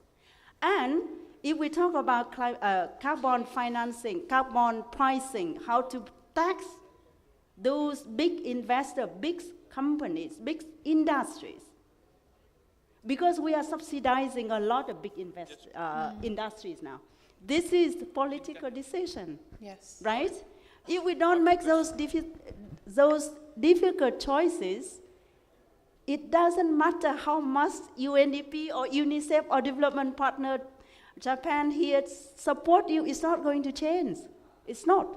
So we are here ready to support, providing you with technical assistance. We know we have people how to write GCF proposal, but if the community don't change, if children don't know how to behave towards climate change, we turn on the light at home. But why this room is so cold? In my country, Vietnam, those places like this, 26-degree period. If you go and see that it's 22, you have a problem. Are we able to do that? Yes. No, because this is the public money, right? So behavior change. Individuals change, starting with individuals, starting with us. That's all I am talking about. So And such an yes. important point. You're Thank you so absolutely much. right. Thank you. Yes, sir. Yes. Thank you for the Yes, Mr. Kabora. Thank you for the question. I agree with Van that I don't believe that Pakistan doesn't have the capacity. Pakistan does. And all over the world, everybody knows that Pakistan has the capacity. I think the issue is the leadership and the engagement and the sustained way of approaching the issue. We have seen Pakistan responding to COVID very effectively.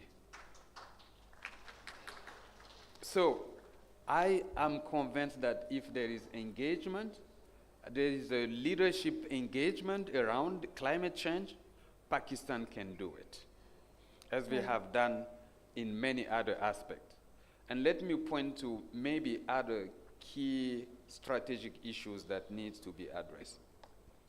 Pakistan has all the ingredients in terms of climate change, policies, you mentioned it. Everything is there. It is the implementation that is lacking.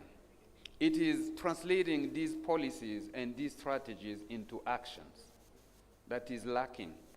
And as long as Pakistan doesn't really focus on translating these policies and strategies into actions, but I see it as a bottom-up approach from the community level with strategic behavior change communication to the provincial level and also to the federal level. And I think the capacity is there.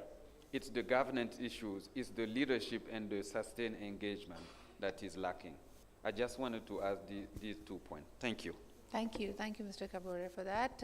Ladies and gentlemen, more questions? Yes, sir. Yeah. Thank you very much, organizers and panelists, for illuminating session.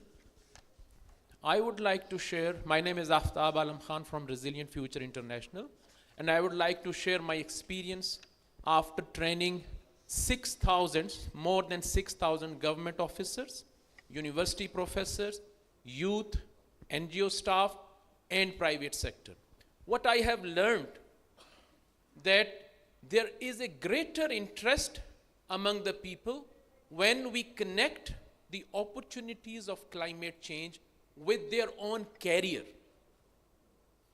Be it government officers or NGO staff or private sector or students, their interest is heightened. So I think when you have talked about the incentive, there is an incentive. We have to be creative in developing incentives. And I think climate change is like a coin. One side is the problem, and we talk more about problem, and the other side is about opportunity. And then let's make it a point that it is an opportunity for a government staff and for NGO staff, or all, so that there is an inbuilt, a human-centric interest in making Pakistan more resilient. I'm engaged with more than 10 universities, and I'm trying to connect the students' thesis with climate change, be it technology university, be it agriculture, education, or other university. I would like to ask from the panelists, particularly from the donors, how would they like to support this kind of initiatives with universities? Thank you.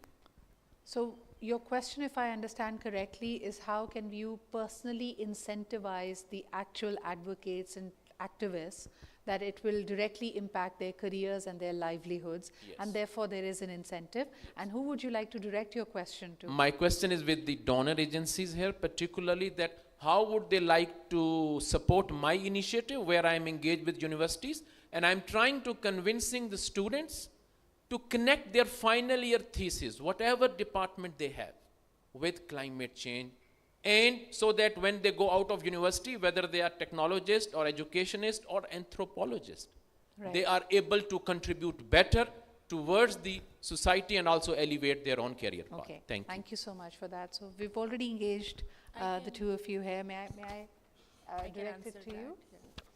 Is that okay if I have the other lady answer this question, or do you want to take this one, sir? Yeah. Quickly. Thank you for your question. I think before I come to the universities, let me state that it is very important that we start very early at school to ensure that curriculums are included into the schools, not only for the children, but also for the teachers.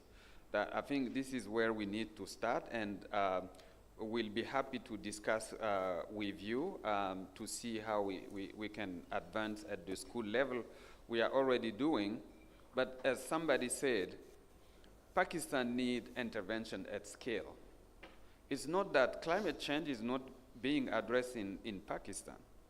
It is being addressed, but the scale and the magnitude of the issue is that it's not few intervention here and there that is going to solve the issues.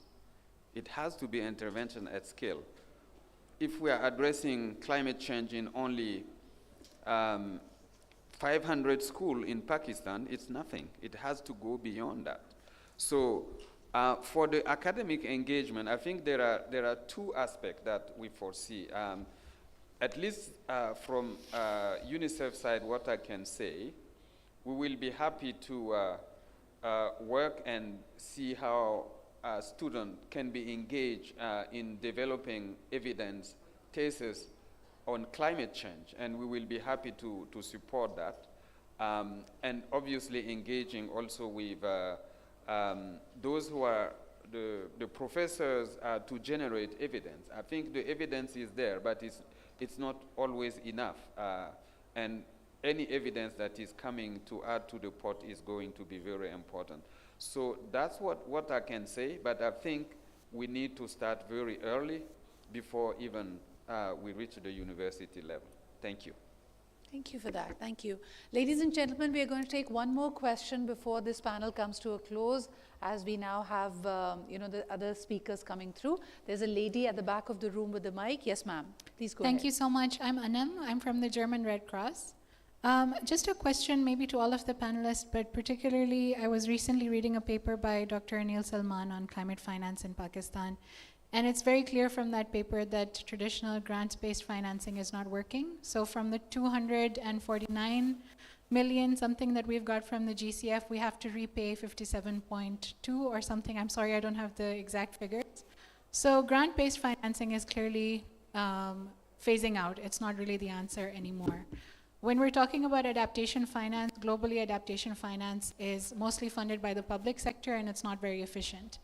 My question here is, given that Pakistan, depending on what data it is that you look at, is between the 18th to the 27th largest emitter in the world, we talk about how vulnerable we are, but we don't talk about how much we're emitting.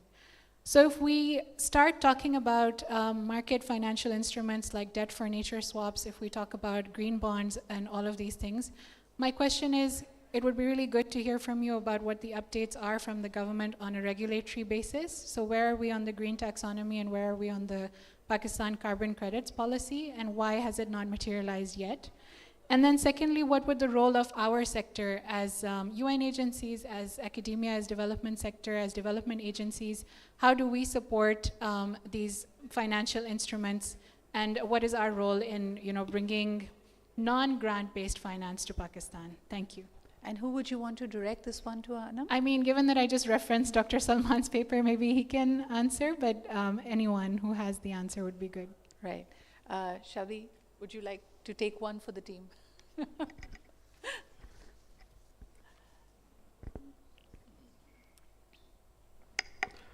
Thank you, Anam. You're absolutely right in terms of your observation that the traditional financing is not working the way we envisaged that it's going to help out. So the non-traditional financing, and as I mentioned in my paper about the carbon markets and the green bonds, I can specifically tell you, I don't know if I'm marketing them or not, Bank of Punjab has started these, the nature bonds, and the banks are now trying to go for the green finance.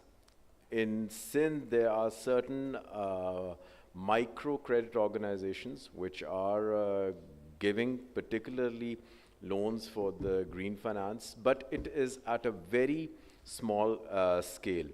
Yes, it is a good example that we can have some showcase models and then we can upscale it, and I'm very much for it that first understand the local problems, solve them with indigenous solutions, and then we can look out for, once we increase their scale, then we can go for the bigger projects.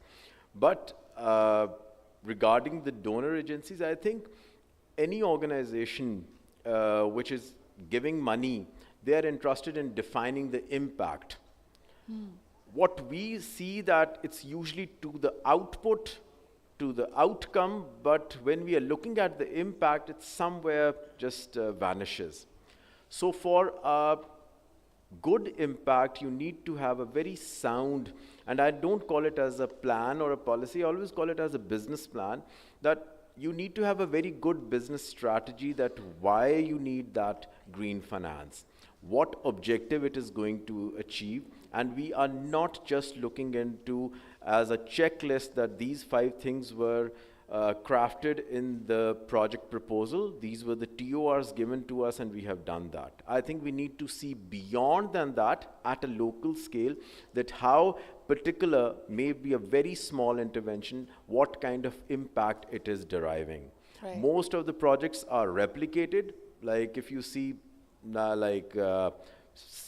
different NGOs are doing the same kind of work in the same area and the same kind of reports are being developed. I think you need to have a customized approach in terms of these financial instruments, because every financial instrument in green finance, they have a different kind of outcome, keeping the different kind of objective in mind. Van, if you would like to add something to it before we close the panel. Yes, just thank you so much. And to continue with our previous speakers, so what I would like to say here is that the role of international development partners. So just to cite something that we do at UNEP, so UNEP has been supporting the Ministry of Finance, Ministry of Planning, Economic Affairs Divisions, EADs. We have been supporting the government to have what we call the SDG investment and climate financing facilities. That facility was launched last year in May in New York, attracted many investors. So what is behind the facility is that we support the government at the provincial level to develop a portfolio of all the bankable projects. Bankable projects look at sustainability, but also bankability, because the investor need to see whether those projects are good quality, have the good return, so that they can consider investing in that. The total portfolio of that is $8.8 billion US dollars. So that is one part of the work that UNDP has been providing to the government. Hopefully that together with, other policies, the low carbon development policy, the carbon credits that our speakers are talking about, and then the blended financing, the political will have Pakistan as a country to access to all sources of financing that will curtail the carbon, address the climate change issues, and also to improve lives of people of Pakistan, 240 millions. Thank you. Thank you for that. Wan, thank you very much. Ladies and gentlemen, a big round of applause for my entire panel. And I love the fact that we have come down to a very key point over here. We've spoken about how there needs to be political will. And one of the key takeaways from this conversation for me was, do not think of yourself to be lacking capacity. There has to be a lot more self-belief that we need as a nation and belief in our delivery systems. I believe it was one of our speakers who mentioned how Pakistan responded to the pandemic challenge quite effectively. So therefore, you have it in you to be able to respond. But perhaps when we speak about the political will, it is up to us as individuals and as communities to also hold our politicians accountable, number one. Number two, to also incentivize them that this is a key pain point for us. We keep talking about how the electricity tariff is rising and how, there is the prices of things are going up and there's inflation, but we never bring climate change in our own agenda. We never worry about the generations that are to come. So even as individuals and as communities, political will is also linked to what we put our focus to. But before we close, may I request our entire panel to please come together for a group photograph, and we'll then move on to our next speaker. Ladies and gentlemen, thank you. What a fantastic panel we had. Let's have a big round of applause again.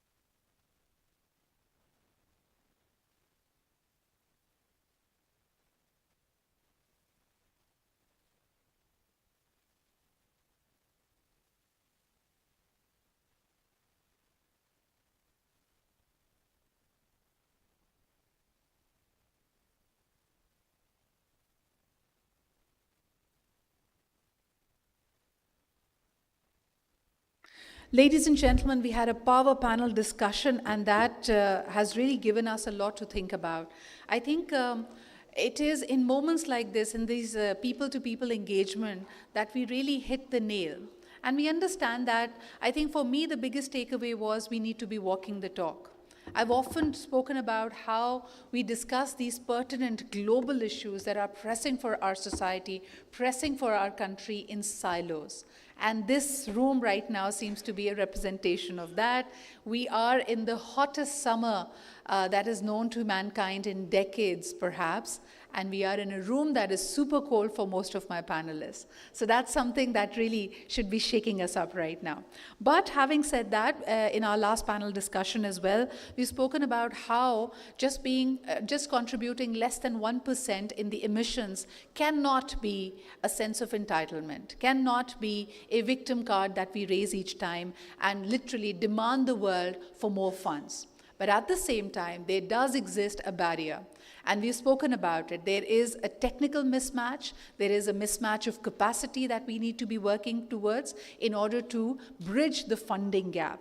Just to mention to you, the donors conference that was held back in January 2023 as a response to the really bad floods of 2022, there were about $9 billion that were pledged in support of the 4RF, which is resilient, recovery, rehabilitation, and reconstruction framework. Nearly 90% of these pledges were project loans scheduled to be distributed over 3 years. However, with almost 2 years since the disaster, about 70% of these pledges remain unmet. And unfortunately, the pledge money has not yet reached the affected communities. On the contrary, other countries have been far more successful in securing this funding. What are they doing right? How are they walking the talk is something that we need to be thinking about. And ladies and gentlemen, just to understand this better is our next speaker. We are honored to have with us the country director for Pakistan at the Asian Development Bank, the ADB. He has over 27 years of professional experience in international development, finance, and government. He is a leading voice in climate change finance, both globally and locally within Pakistan. We look forward to hearing his insights and to understand the problem better. And it is just not going to be how Pakistan can do better. It is perhaps going to be also a reality check that we desperately need. Ladies and gentlemen, please put your hands together to welcome the country director for Pakistan, the Asian Development Bank, Mr. Yon Ye, for his address.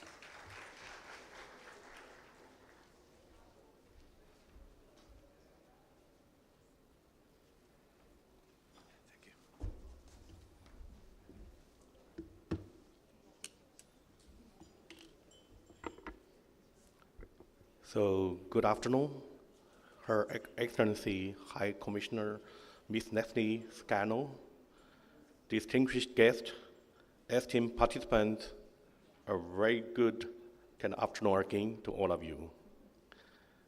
First, I would like to thank the Islamic Relief Pakistan and National Disaster Risk Management Fund for inviting me to speak at this important event to consider the Pakistan journey of development to enhance its climate resilience and curtailing its carbon footprint. I was able to observe just part of this panel discussion, and I found it very interesting and insightful. A few things I want to emphasize here. I really cannot agree more that climate change is a challenge, but also an opportunity for Pakistan. There is a lot Pakistan can do and should do. I think a few things that highlight there, they need a better coordination among the agencies, among the stakeholders. They also need to focus more on the implementation by mainstreaming the climate consideration into the development process, the planning, implementation, monitoring, reporting, and evaluation process. So in this regard, I think ADB is a proud partner of Pakistan in this overall climate change journey, as ADB positioned itself as the Asia and Pacific Climate Bank. Our country partnership strategy for Pakistan, that's managing our operation or guiding our operation from 2021 to 2025, represented a step change in our engagement on climate change. Resilience is a key pillar of our operation, meaning our investment and technical assistance in the country, and we have mainstreamed the climate change mitigation across all our sectors, including the energy, transport, agriculture and natural resources, the urban and public financial management. So today, I would highlight some key perspectives, approaches, and opportunity to simultaneously address Pakistan's resilience concerns and its carbon footprint. To start with, I think the climate change investment in Pakistan will inevitably be anchored in climate resilience and adaptation.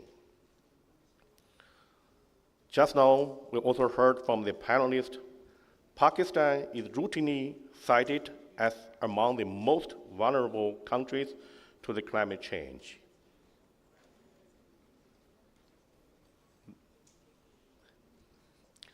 The World Bank Climate Change and Development Report estimates that by 2050, the annual aggregate GDP losses because of climate change could be as high as 9% due to extreme weather events such as floods and droughts.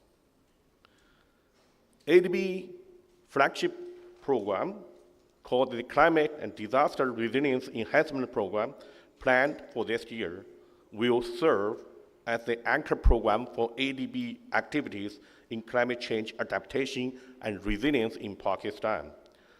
It supports critical reforms and institutional strengthening, policies in institutional preparedness and response, investment in the risk reduction and provision of disaster risk financing.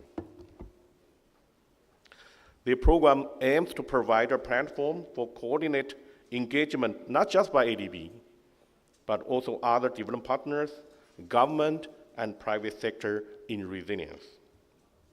For example, the program will support implementation of the updated National Flood Protection Plan 4, which was updated by the Federal Flood Commission with ADB support, using the risk-based approach to flood risk management and climate change.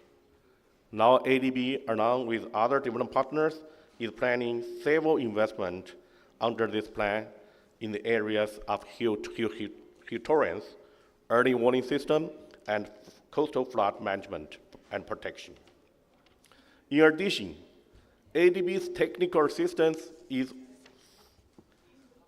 supporting an innovative approach called dynamic adaptive pathway planning in developing new or greenfield flood risk management projects in Khyber Pakhtunkhwa and Punjab. With this approach, we are helping local communities to navigate the future uncertainty of climate change. Over the coming decades, the planning approach will identify priority upfront investment and intervention to undertake immediately and potential later investment once the true scale of climate change is known. Secondly, reducing Pakistan's carbon footprint should consider the balance of greenhouse gas emitting sectors in Pakistan and seek those cross-cutting opportunities to resilience. Pakistan's annual greenhouse gas emissions are estimated at around 500 million metric tons CO2 equivalent. As has been often cited, it's about 1% or less than 1% of global emission. Out of this emission, about 45% comes from the transport and energy sector. Unlike many other countries, the agriculture, livestock, and land use make up also equally about 45% of the annual emission in Pakistan. This sector are also highly vulnerable to the impact of climate change, therefore providing an opportunity to address both resilience and mitigation issue at the same time. However, implementing mitigation strategy in agriculture is challenging due to the small land holdings and the lack of incentive for farmers. In Punjab, ADB is exploring and supporting sustainable farming practice like alternate wetting and drying in rice cultivation that can reduce the carbon emission and reduce the water usage, thereby enhancing the resilience to the water scarcity. ADB is developing a new project to support mechanization of agriculture. This can improve the agriculture productivity, therefore enhance the sector resilience and farmers' income, but at the same time, it will reduce the incidence of stubble burning, which is a source of the greenhouse gas emission and air pollutant. So thirdly, Pakistan suffers from a large financing gap to achieve its adaptation and mitigation goals. And understandably, the carbon market is seen as a green opportunity. This has also been discussed just now at the panel discussion. Globally, the annual climate change adaptation investment needs to 2030 stands between 20 to 30 billion US dollar. However, the annual investment flow of international climate finance in 2021 is only at around $3 billion US dollar, of which only 20% of them goes to the adaptation. So Pakistan is increasingly turning to the opportunity in the carbon market. But I have to say the market is still new to Pakistan, and it will need to demonstrate, the country needs to demonstrate and develop a strong enabling environment and quality project to compete for the international financing for the climate change. Notably, we need a strong monitoring, reporting, and verification system at federal and provincial levels. So to support the country, ADB is providing a technical assistance to the Ministry of Climate Change and other stakeholders to understand and navigate the opportunity under the Article 3 of the Paris Agreement and build appropriate policy and institutional frameworks for the carbon market. And the COP28 in Dubai, ADB announced and launched the Climate Action Catalyst Funds. The fund aims to mobilize innovative carbon finance through the purchase of carbon credit to catalyze investment in transformative mitigation actions in ADB's developing member countries. The fund is in its early stage of implementation, and it aims to mobilize more than $100 million US in commitment from the national and subnational government entities and the private sector. I have to say that not all the sectors are equally ready for tapping carbon market. Carbon market methodologies are often not suitable for the small farmers due to the cost associated with the project development, monitoring, and verification. ADB is seeking to overcome some of these issues. We are currently providing technical assistance for the first research study in Pakistan in measuring the greenhouse gas emissions from the rice systems. This initiative aims not only to enhance the national greenhouse gas inventory, but also to encourage the development of carbon market projects within the rice sector to encourage newer approach, such as the alternative wetting and drying I mentioned just now. Lastly, I want to emphasize that collaboration with local community and partner will be critical in achieving goals in enhancing the resilience and reducing the carbon footprint. The international community increasingly recognized that the need to anchor the adaptation activities within the participation and partnership of local communities. ADB's Community Resilience Partnership Program, which the part funded by the Green Climate Funds, will mobilize substantial public investment to support the adaptation measures for poor and vulnerable people, develop plans to better finance community-led projects, and increase the participation of women in decision-making. Under this program, $40 million of GCF financing, including $20 million grant, has been earmarked for Pakistan under the proposed Thin Coastal Resilience Sector project. We are going to work with the government and have this project presented to our board for consideration next year, early next year. The fund that provided here will support enhanced water resources, drainage, flood protection infrastructure in local community, and nature-based solution for flood protection, community livelihood development, and greenhouse gas reduction.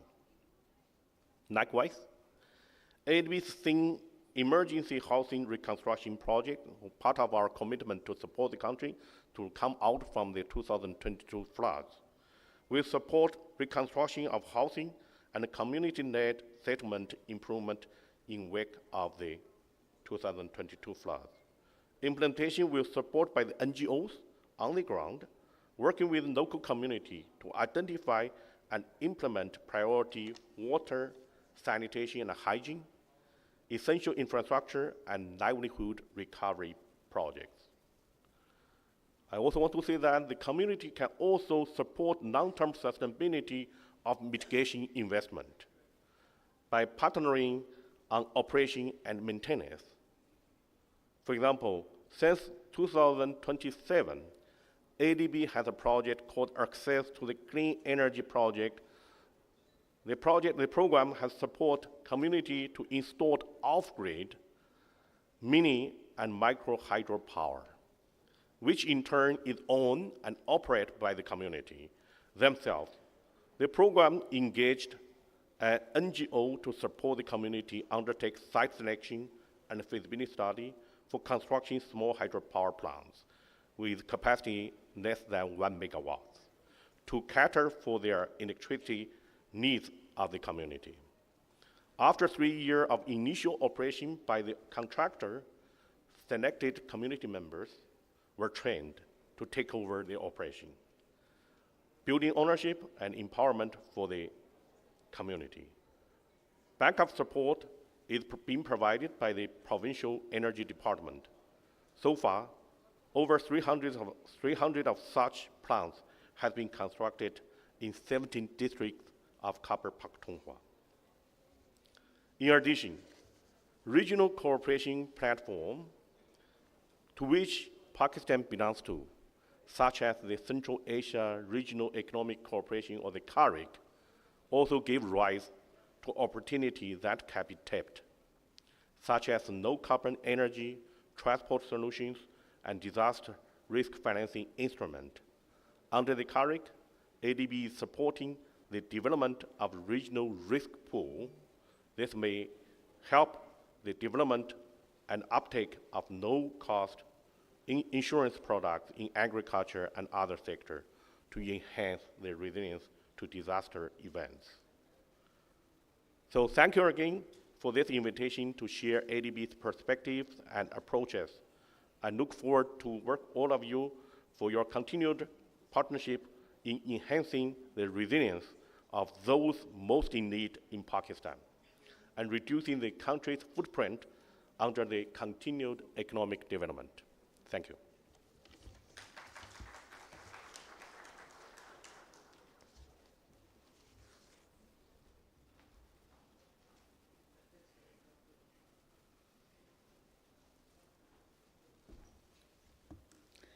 Thank you, Mr. Yonye, for once again reiterating the commitment to Pakistan's plight. It is indeed important to have strong advocates and champions like yourself, and there is a lot more that needs to be done, but we are right now building these partnerships. We've had a very productive conversation, and we've had our honorable chief guest join us now. So the panel discussion again focused on how we can bridge the gap where the world does not perceive Pakistan to just be raising a victim card, but at the same time build our capacity and have that strong voice internationally talking about our vulnerability and bringing in measures and building capacities to overcome that. Ladies and gentlemen, we are now honored to also have another guest of honor here with us as a speaker. She, of course, has been instrumental in highlighting the plight of climate-impacted communities from north to south of Pakistan. She has a passion to directly engage with communities and observe the impacts climate change have been having upon them, and I would have the honor of inviting her up on stage as our next speaker. Ladies and gentlemen, please welcome the Canadian High Commissioner to Pakistan, Her Excellency, Ms. Leslie Scanlon.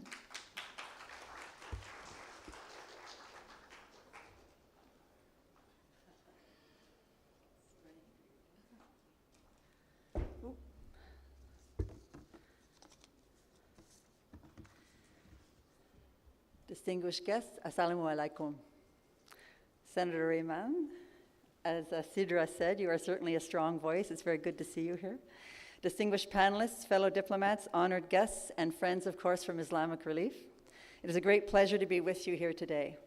And congratulations on choosing glass over plastic today with your water. I first want to thank Islamic Relief and the National Disaster Risk Management Fund for bringing us all together today to address climate change, an issue which gets more urgent by the day. Each time we meet, I think that the impacts of climate change in Pakistan and globally have grown demonstrably worse since the last time.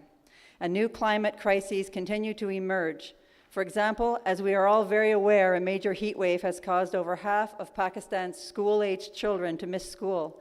Predictions already suggest that in 2024, it'll be the hottest year on record worldwide. And I do have to echo Sidra in commenting on the air conditioning, not only here, but in so many buildings I go into. It really separates the have from the have-not, that we're in these refrigerators when so much of Pakistan is suffering. I am not the first to say this, and unfortunately I won't be the last, but to combat climate change, we need a comprehensive approach, recognizing that Pakistan is one of the most climate-affected countries, despite its relatively low greenhouse gas emissions.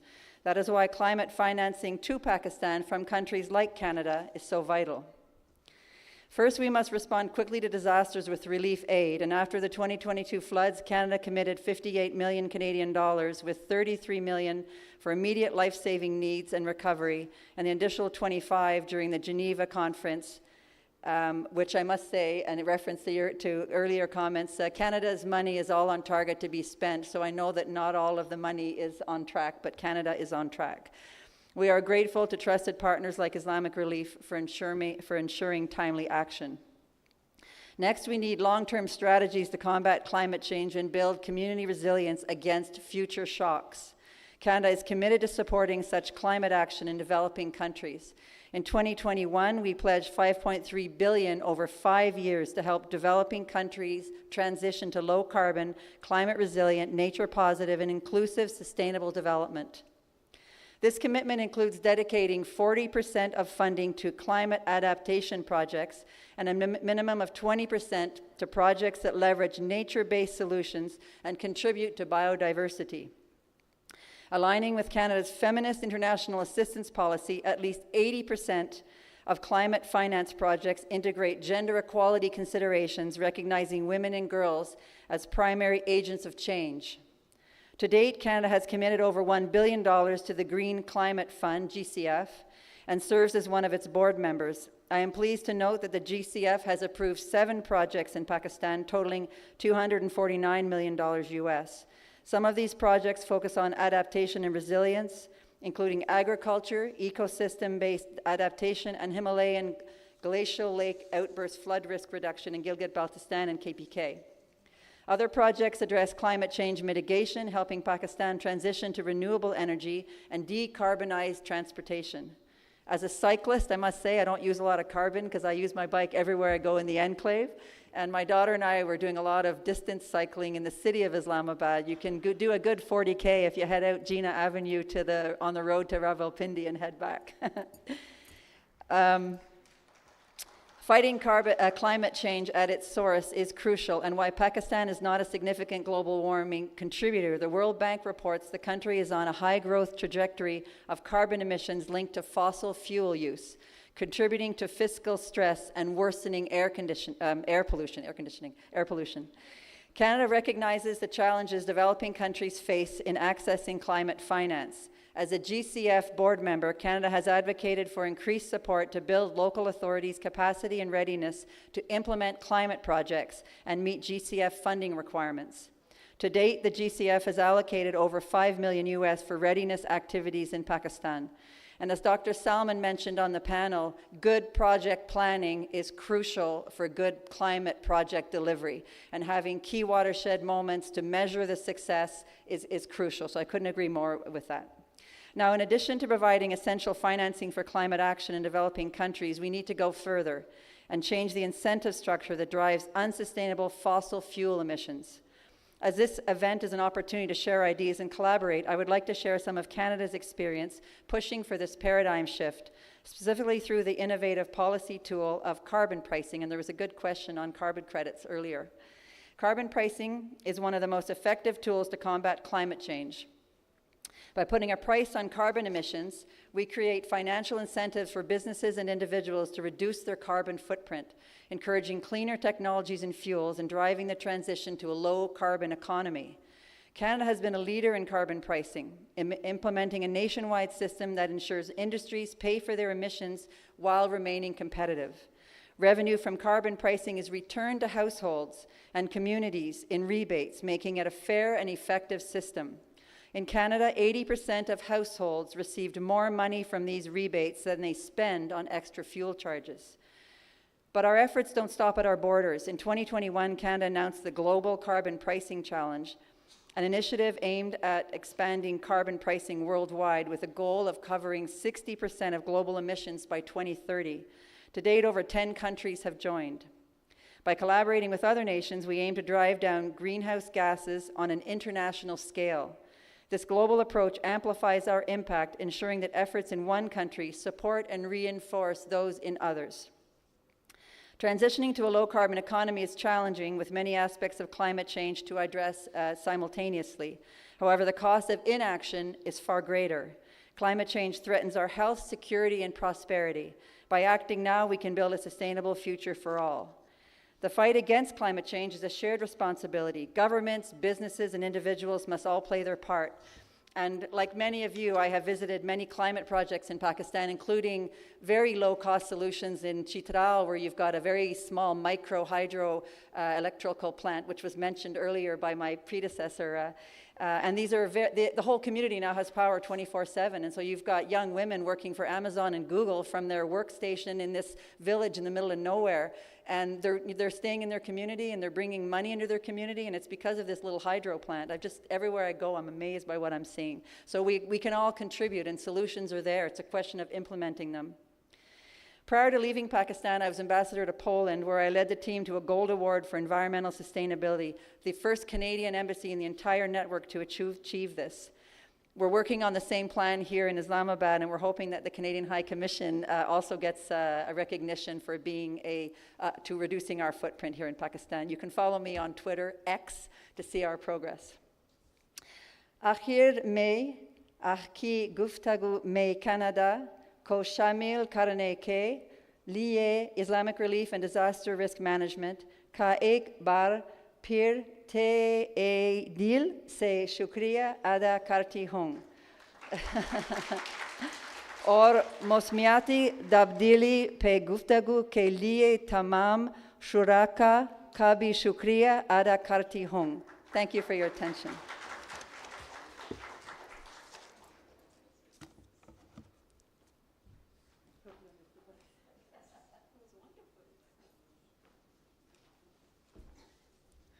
Thank you, Your Excellency. You touched hearts and minds when you spoke a little bit of Urdu. Ladies and gentlemen, it's so true. We actually endeavored that this national dialogue would allow us to turn our concern into action. Like we mentioned, there have been several studies and surveys conducted across Pakistan, across the world, where we are all concerned about the climate. But are we really able to turn that into action is a key question. The survey I was hinting at towards the beginning of the program today mentioned, who do you trust when it comes to getting information about climate change? Or who do you trust when people turn around and tell you, you need to change your societal behaviors in order to preserve this planet and life for generations to come? Interestingly, the same, in that survey, the number one source, the most credible source of information happens to be media. And at the other hand, there's so much science and data and other related evidence available, but only 20% of those that we surveyed believed in the scientific information and the scientists. So there again, exists that gap of influence, that who do you listen to? In conclusion, of course, throughout the conversations we've had in the day, we know that the economic aspects drive people's concern about climate change, so we need to incentivize that. Skepticism does exist. People will continue to doubt the information you give them. But most importantly, even concerned people may not act due to inconvenience or lifestyle change that they may require. We love our glass bottles, but we may not be able to turn down the air conditioning. We love it to be super chilled in these rooms. So that's where the inconvenience bit is going to kick in, and that's where the real action is. Ladies and gentlemen, the 2022 floods was a wake-up call for Pakistan, for the policymakers as well, and we needed a really strong voice to put our case outside. But do you know that from 1998 to 2018, Pakistan reported more than 150 extreme weather events, and we weren't paying attention. So this change hasn't come overnight, but we have someone who's rallied a lot of focus to our issues and our vulnerabilities in the last 2 years, 3 years, since she held the portfolio of leading the climate change ministry. She has, of course, done everything with a lot of heart and passion, be it her role as a diplomat or her role as a politician, as a policy maker, policy influencer, one of the key most thought leaders we have in the country, and a strong voice globally. Please join me in welcoming our honorable chief guest, a member of the Senate of Pakistan. Please welcome Ms. Sherry Rahman.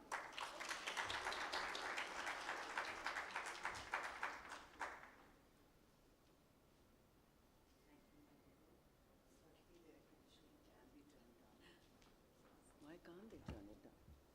AC क्यों नहीं नीचे? This is centralized, they're working on it, but Everybody heard that. Ji. Bismillah ar-Rahman ar-Rahim.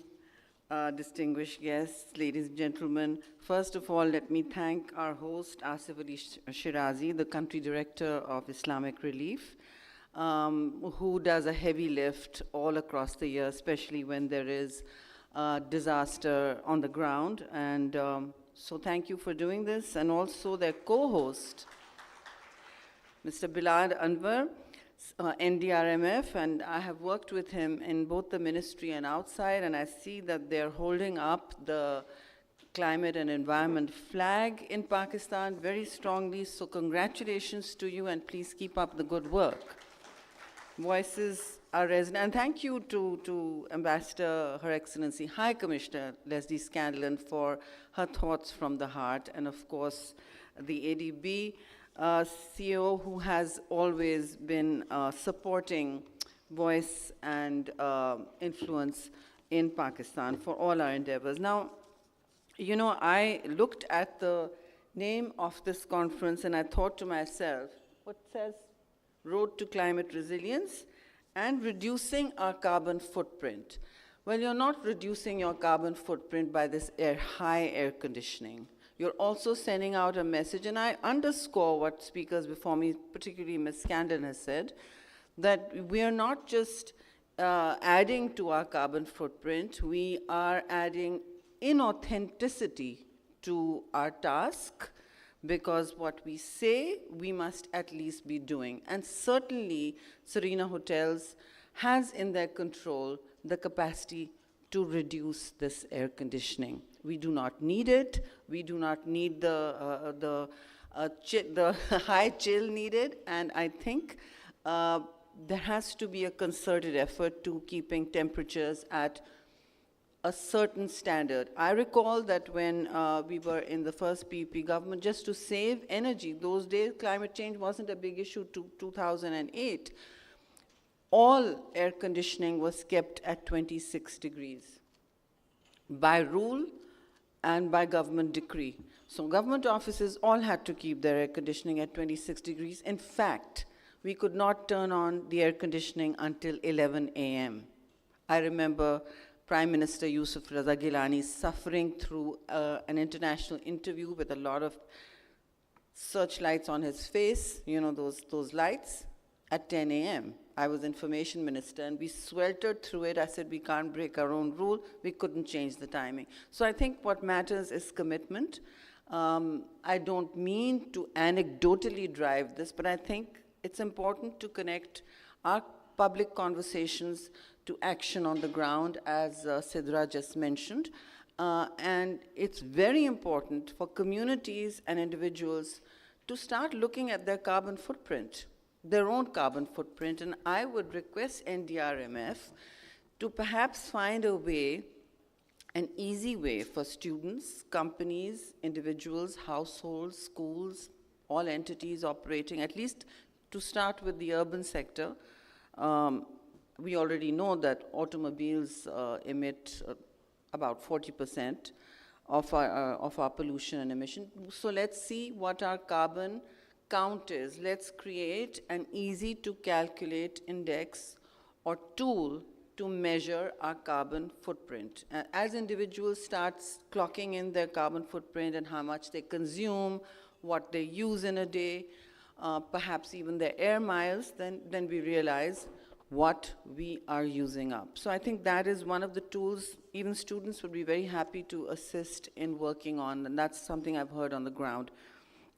So coming back to a broader sort of framework, and I heard some of the panels on YouTube. I think it was very salutary, and very complex and sophisticated conversations were held on financing at least.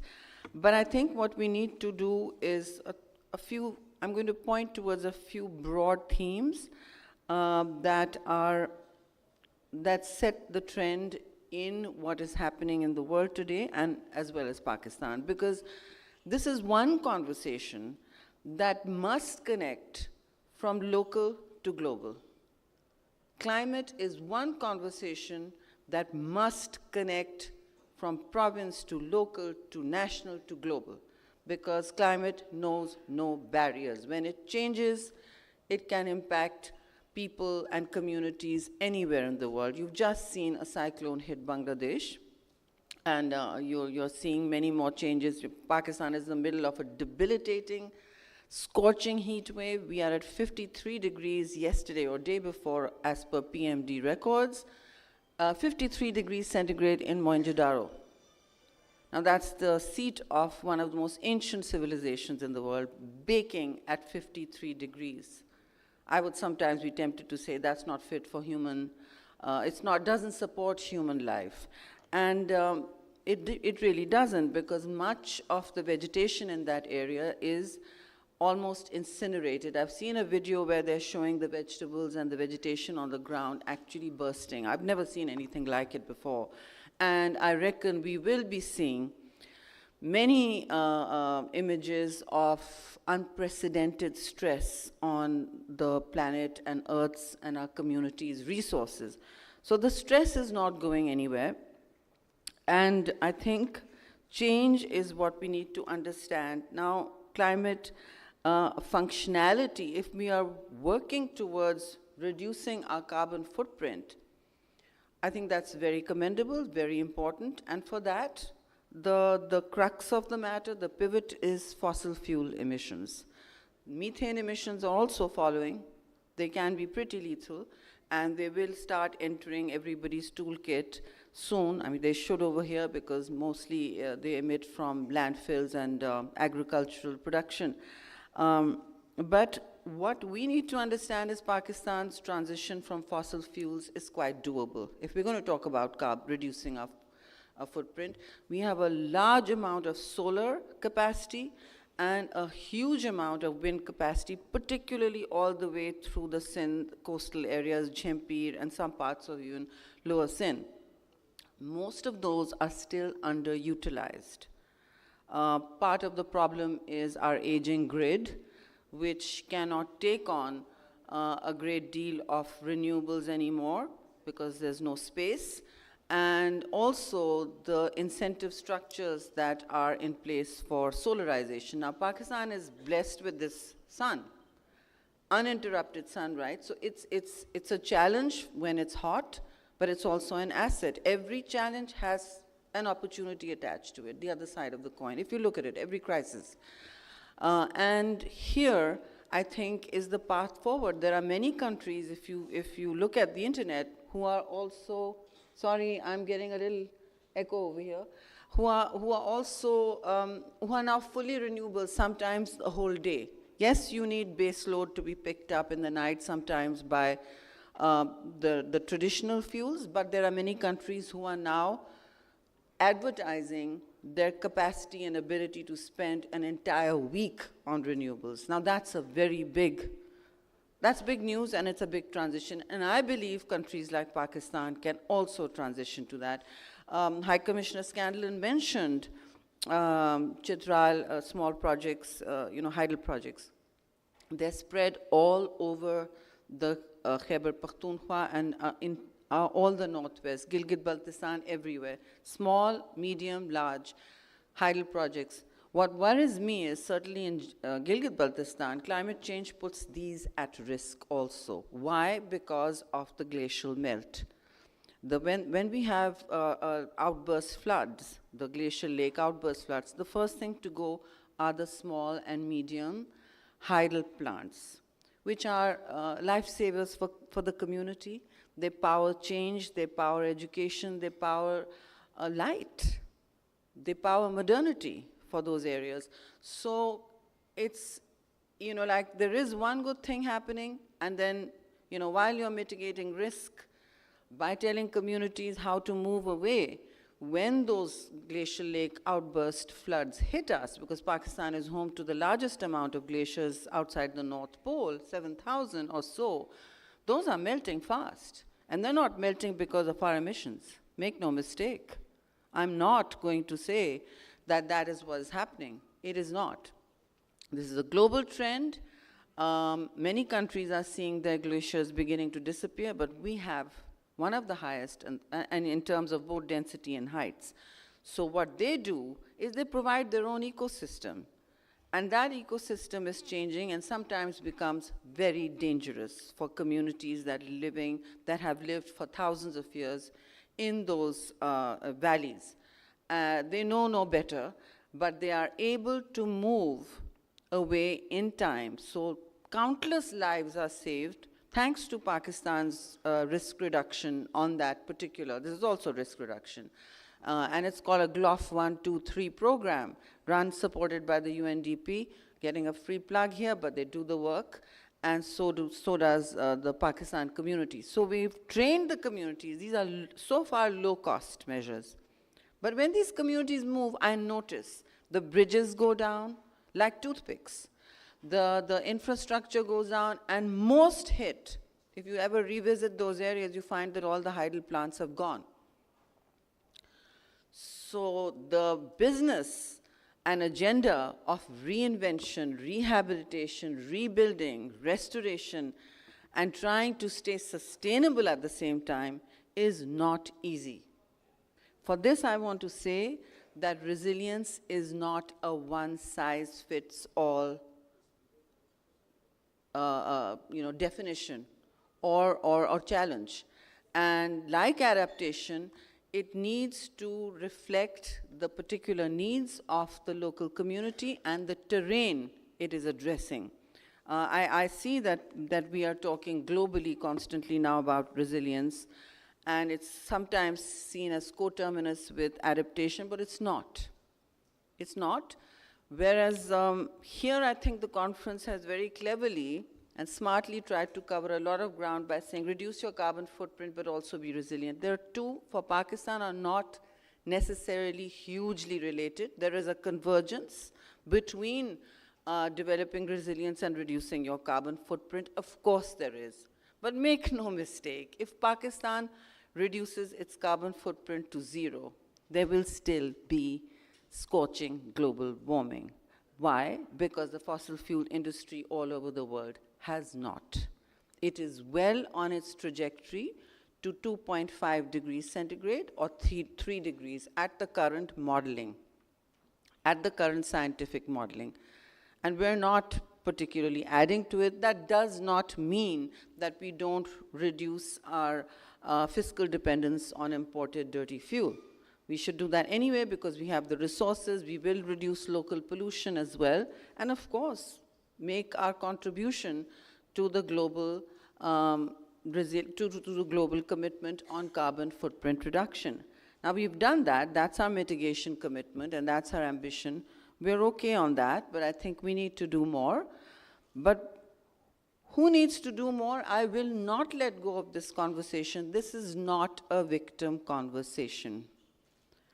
Let's let our minds not be colonized now to be saying to ourselves that, oh, we need to now just look at adaptation. Of course we do. That's all I stress, because if your house is burning, you have to put out the fire, and many houses are burning because of the scorching heat, if not metaphorically, then otherwise. And you do have to put out the fire. That is adaptation, from risk reduction to managing sustainability. But in many parts of Pakistan, if any of you have actually mapped adaptation and actually resilience in areas that are massively impacted by climate stress, heat, and flooding, or even glacial melt, then the resilience is very often It is not sustainable, it is merely subsistence. Let's not call subsistence resilience, because that's the box that gets ticked and say, okay, people have survived, they've come out of tents, and they're now living in some kind of makeshift housing. Makeshift housing is not resilience. So please, let's not call it that. That is what's happening in large swathes of the south of the country. And since we are talking about climate funding as one of the blocks that, that stands in the way of building resilience and even adaptation, let me just point to 2-3 things. Adaptation itself, as development spending goes, costs 4 times more than normal development spending. 4 times more. The World Bank says in its last assessment last year that Pakistan needs, what, 348, is that figure still holding? Yes, $348 billion until 2030. $348 billion until 2030. Out of that, $196 billion is for mitigation.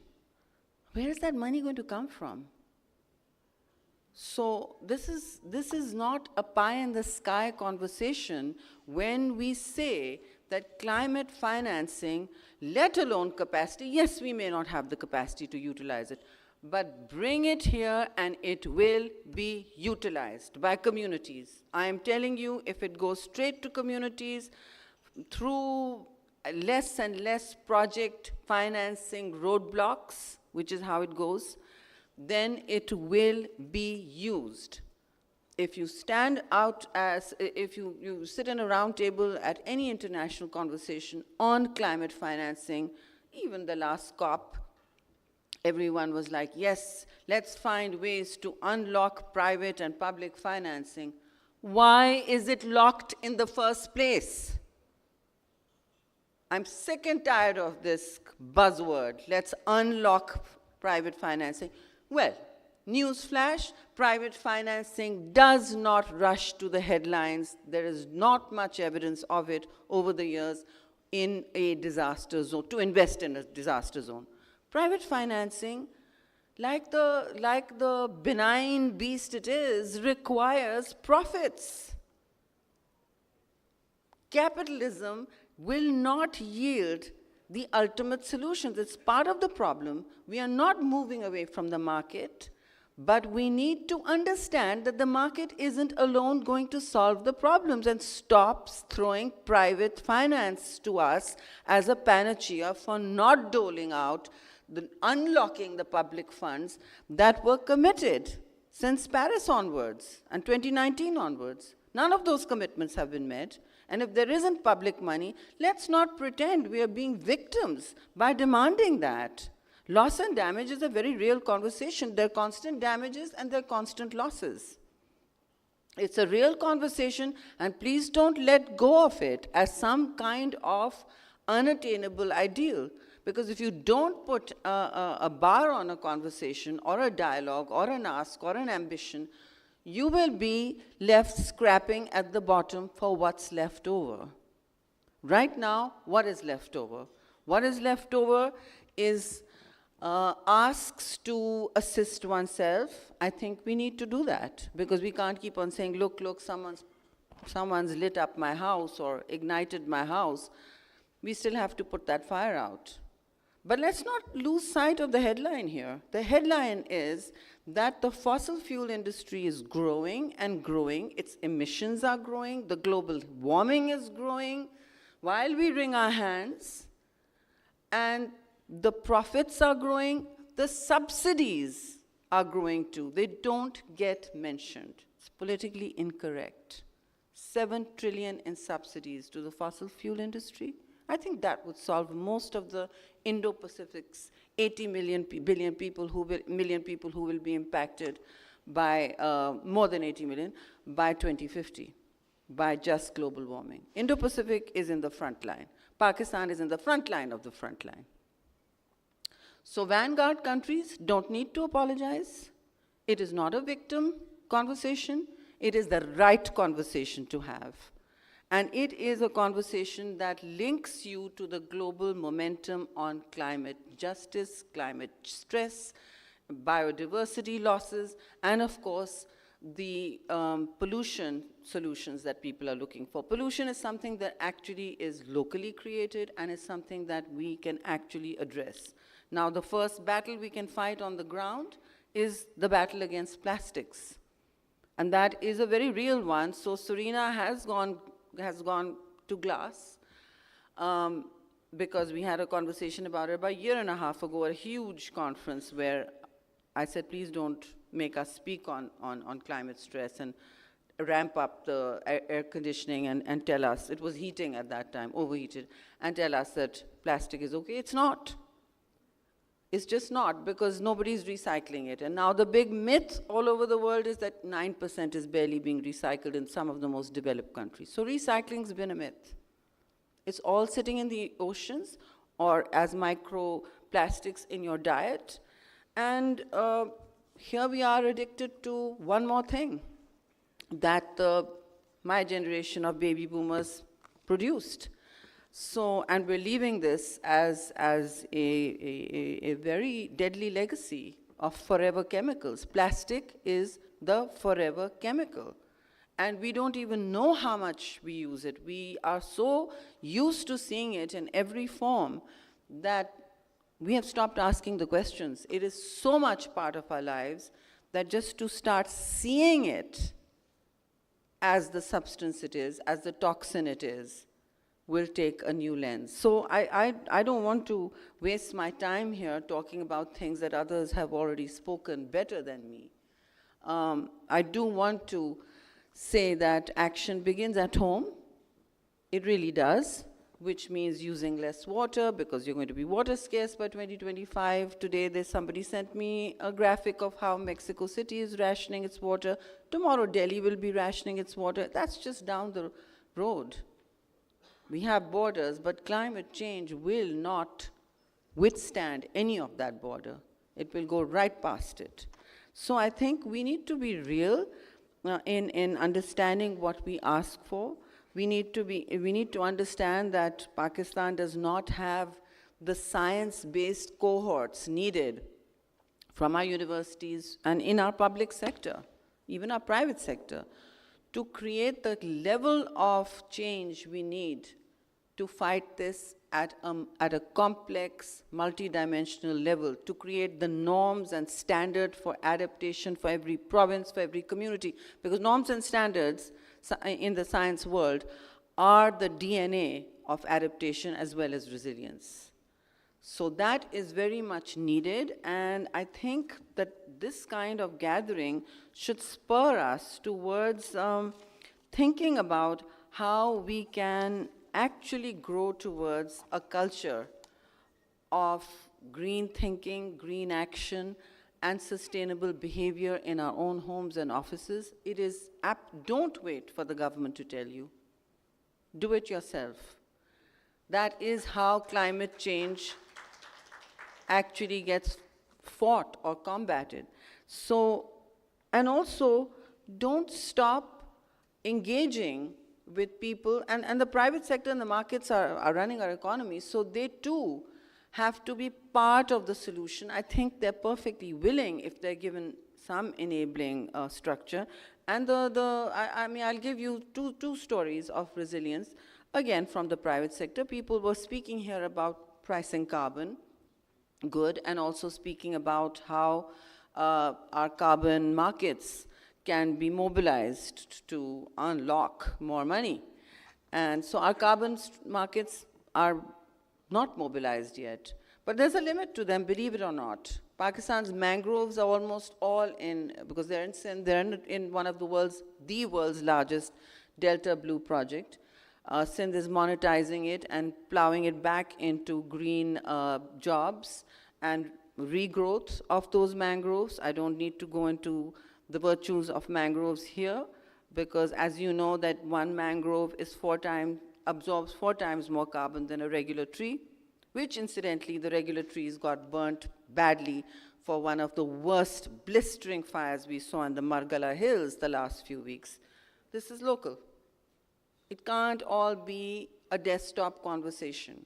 The Margalas have been through one of the worst fire seasons and are at peril from this April to June, July season, which is known as the fire season. And in doing so, what do they need? You and I can't lower the scorching temperature, the mercury tomorrow. It's not in our hands. We'll do our bit, but there's no switch we can pull. The switches we can pull are building the capacity of our firefighters, or improving our interagency coordination, bringing in the equipment that's needed. Last year, I had to ask Iran government to send in, we requested the Foreign Office to send in a Bowser airplane, which they took from Turkey, turns out, and to put out a fire in Balochistan that would not die and pretty much decimated our forest cover there, the pine cone one. And pine nut trees are almost, they take a lifetime to grow. Not only were those jobs wiped out, but a rare tree is now wiped out. So it can take a few days, one act of negligence in a very dry, hot, windy climate, which is enabling the surge in wildfires, and there you have it. You have an entire mountaintop gone of green cover. So I think we need to start acting to save our areas. Our firefighters, I've seen them, are very brave. They actually sustain injuries in what they do. They're paid very little, but they heroically use what they have. They resist new equipment, incidentally, because some of the indigenous ways work very well. They are more lightweight and they work very well. So let's see what we can learn from communities working on the ground. And firefighters are a community working on the ground with both the CDA and the IWMB. Lastly, I want to say the numbers look very quantum for Pakistan. I just quoted them, 348 and 196. They are linked to financing. The financing isn't coming through all the funds we have spoken about. That's been my experience, and that's been everyone's experience. There is not enough speed or agility in how those funds are accessed. They remain very difficult for public sectors to open up and access. And you have to compete with other countries for the same funds, which is actually extremely unfair. The small island states, the vulnerable countries and most of Africa, including South Asia, should not be having to compete with developed economies for the GCF funds and the GEF. What for? Is that the structure we have created to access funding?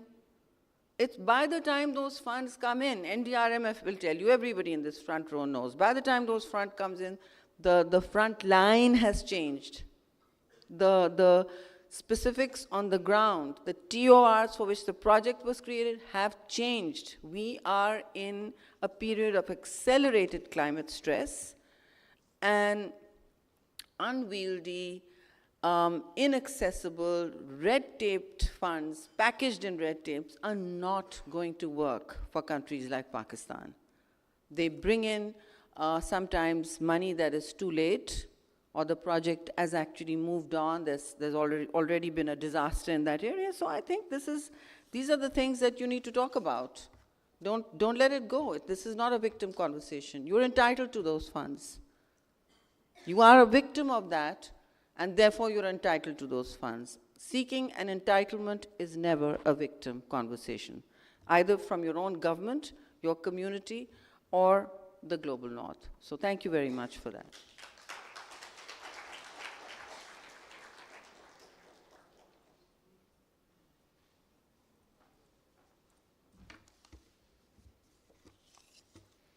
What a powerful and important note to end the national dialogue on, ladies and gentlemen. Of course, if you had any, myths around it, if you had any doubt or bloodiness around the matter, seeking entitlement is never a victim conversation. It's your right. And yes, of course, we need to be guided towards adaptation, but more importantly, it's important to sort of work towards making sure how you can scale up your impact. You mentioned how Mohenjo-daro recorded 53 degrees Celsius.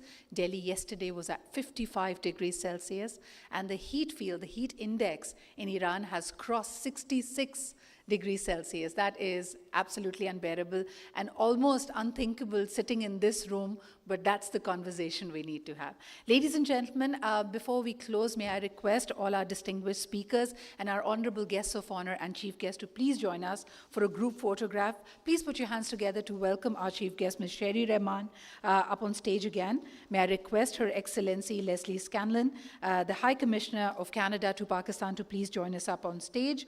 May I also request Mr. Yong Yi, the Country Director, Asian Development Bank, to please join us up on stage. May I request Mr. Naseemur Rahman, the Advisor on Climate Change and Environment, to please join us up on stage. Mr. Kawamura Kenta, from the Embassy of Japan to Pakistan, to please join us up on stage. Dr. Inosa Kabore, Deputy Representative of UNICEF, please join us up on stage. Ms. Van Nguyen, the Deputy Resident Representative of UNDP. May I request you all to please be here. And of course, our generous host today, Mr. Safdar Abdul Qayyum, and of course, Mr. Bilal Anwar, if you could kindly join us up on stage.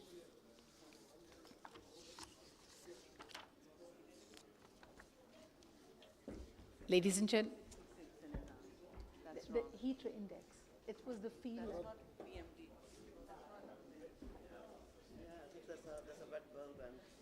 Pardon? 66 one. It's a heat index. Yeah.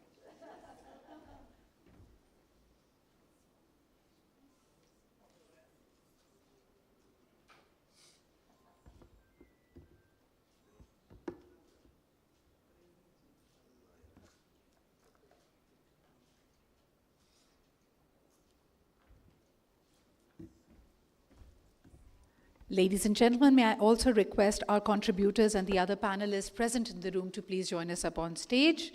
If we have Ms. Anam, Ms. Asma, Mr. Ahmed Kamal, Dr. Anil Salman, Mr. Fawad Hayat, if I could request you to please join us up on stage, and also our other contributors, Dr. Umar Khayyam, if I may request you to please join us, Mr. Imtiaz Hussain Shah,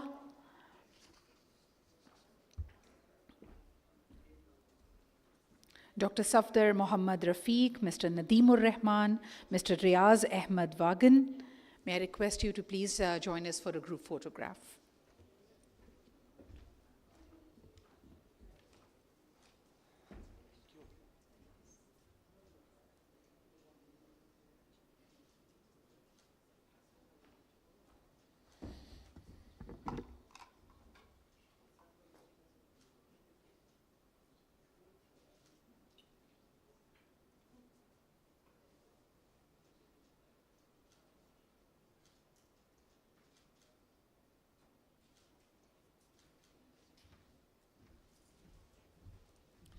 Ladies and gentlemen, a big round of applause for our distinguished speakers and panelists. Thank you all for being a part of this national dialogue.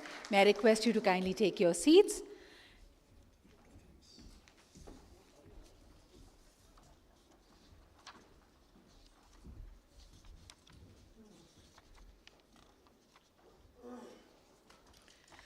Ladies and gentlemen, we'd like to formally close this conversation around how Pakistan can be more climate resilient, how we can work towards reducing our carbon footprint. For this, once again, may I request the CEO of RMF,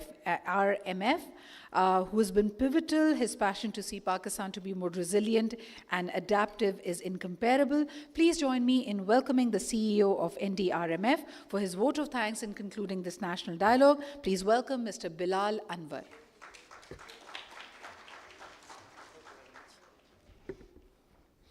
Thank you very much, everyone. And before I come down to passing my thanks to everyone, just want to take a couple of minutes and just to highlight a few elements of what we've been trying to contribute and how NDRMF, in partnership with the number of other agencies on the ground as well as from the development partner side, what we have been trying to do and how far we have actually traveled.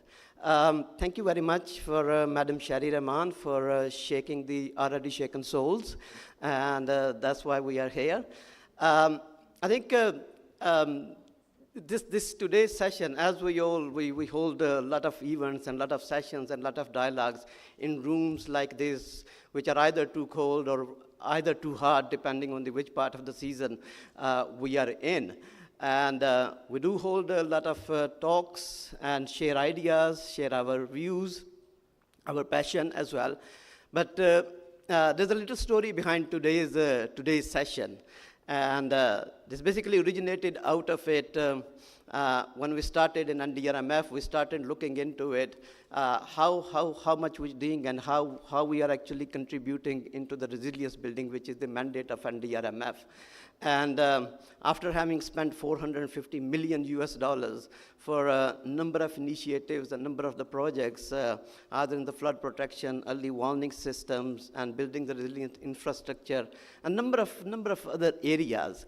So I think the one thought which just keep on hitting us, which keep on popping in our heads was, while undertaking this work and while actually building all this infrastructure and the bunds and the dams and the number of other initiatives, how far we have actually contributed into the carbon footprints. Have we actually been the victim of this syndrome of going forward, while going forward and going behind? So I think this was a kind of a thought which actually came into it, and when we started analyzing, looking into it, that we need to make ourselves more cleaner, more benign, more carbon neutral in terms of the resilience building under the name and the banner of the resilience building, and so what we should do. And then we started looking into it, that who else is partner in this sin? And Islamic Relief was very obvious one, actually, because the kind of the relationship and the collaboration which we have. So thank you Asif Shirazi Saab for being the partner in this sin. And now, but today's event is actually the part of the journey that we actually want to come out of this sin, and we want to actually change the way we actually undertake the work and the resilience building work and the climate adaptation work, because everything actually does involve some kind of a construction and some kind of altering the land, or some kind of making changes into the atmosphere where the biodiversity losses sometimes become really very obvious. And similarly, we actually do tinker and do change the local atmosphere, the local communities. And most of the time, we are not really mindful of these kind of the changes which we leave behind. So today's session was actually part of this thinking, the self-introspection, which actually we went through within NDRMF and with the larger set of the stakeholders with whom we work. And actually this led us to a number of things. So this is a part of the larger kind of a repurposing and reshaping which is happening in the NDRMF. And we thought that since we have actually joined all the pieces of this jigsaw within NDRMF, which basically involves some of the very structural and strategic work which we have accomplished in the last few months, which actually put us on a road and under a huge and daunting and a frightening responsibility and a mandate that we have to contribute towards the resilience of the Pakistan, making Pakistan resilience and lead on the climate adaptation.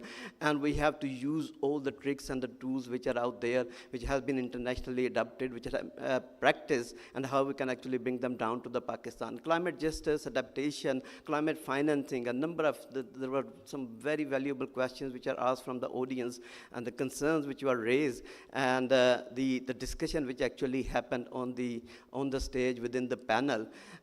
So these are the discussion actually which we have been trying to converge within NDRMF as well.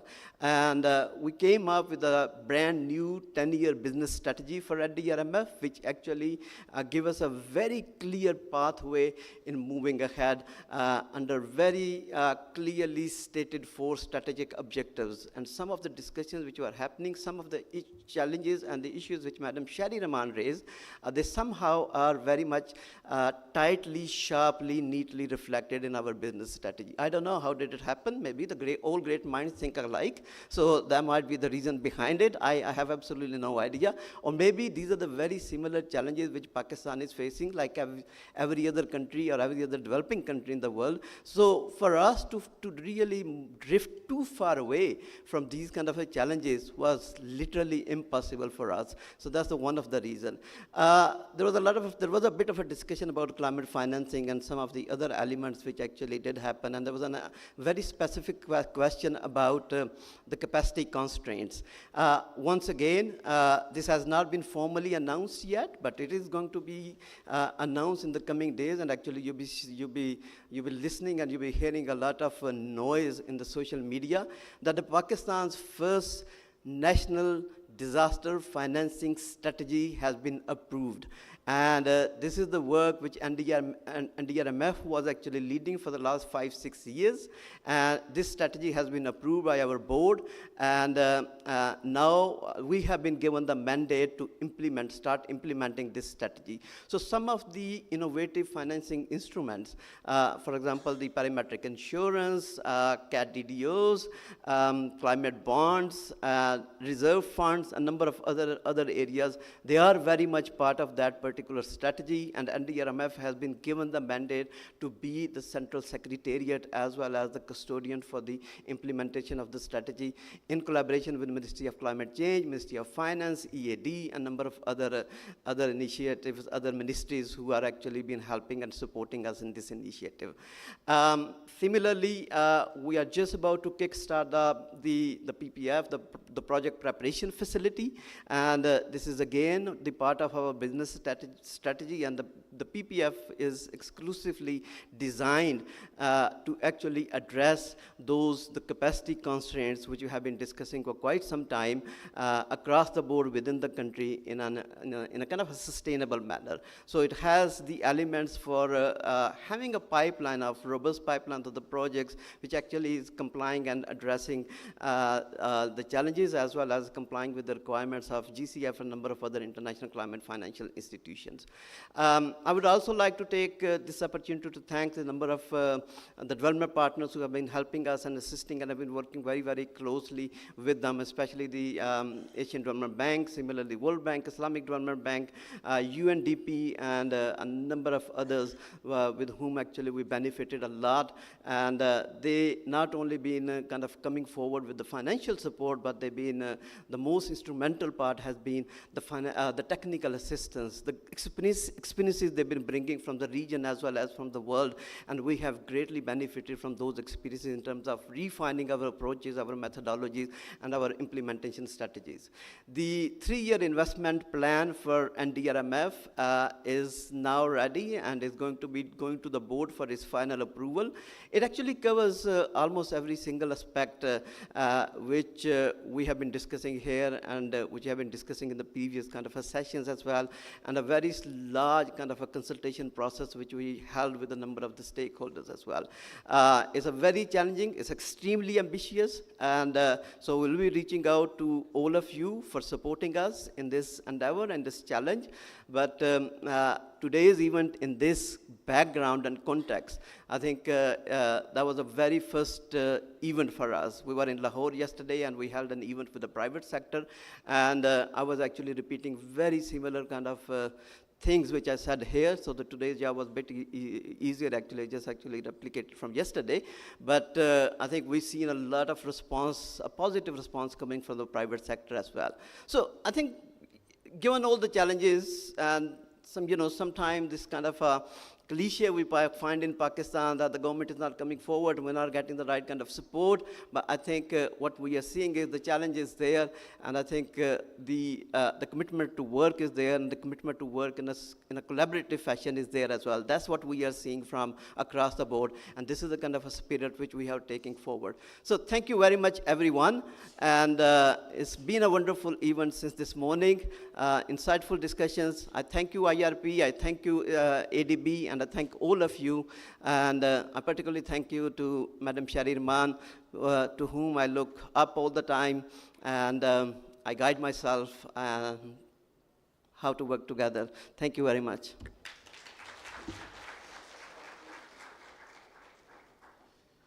So thank you so much, ladies and gentlemen, for joining us today. So we will going to conclude the event with the distribution of mementos, for which I would like to request Honorable Chief Guest, Ms. Sherry Rahman, and CD Islamic Relief Pakistan, Mr. Asif Shirazi, and CEO NDRMF, Mr. Bilal. Can you please come over onto the stage and hand over token of appreciation to panelists and honorable guests? Please.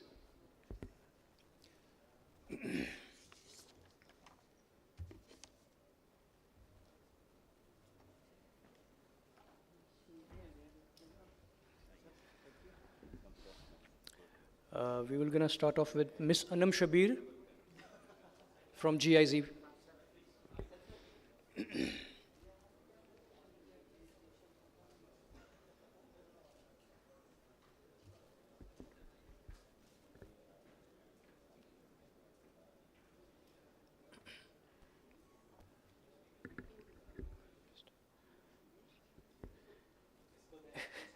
Ms. Anam.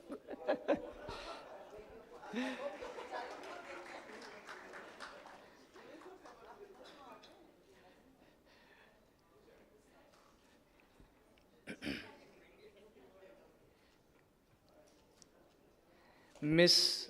Wan Yuan from UNDP.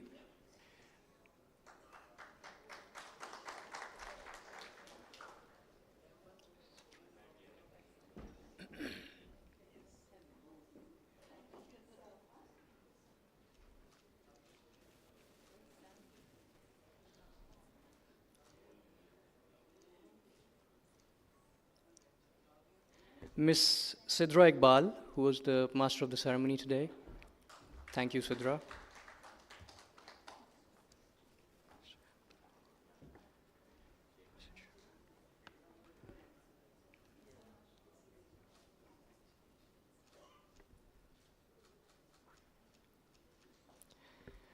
Mr. Ahmed Kamal, Chief Engineering Advisor and Chairman, Federal Flood Commission.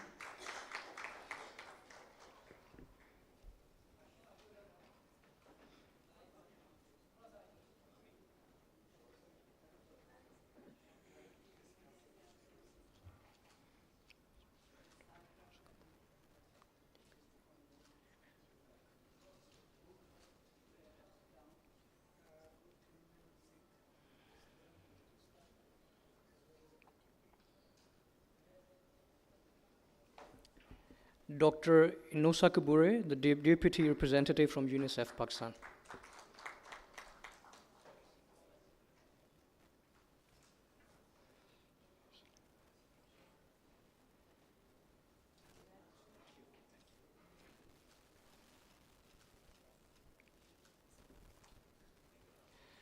Ms. Asma Salim from International Council for Voluntary Agencies.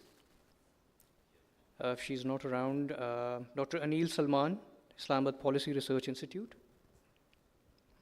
We're going to move on. Mr. Kawamura Kenta from Embassy of Japan in Pakistan.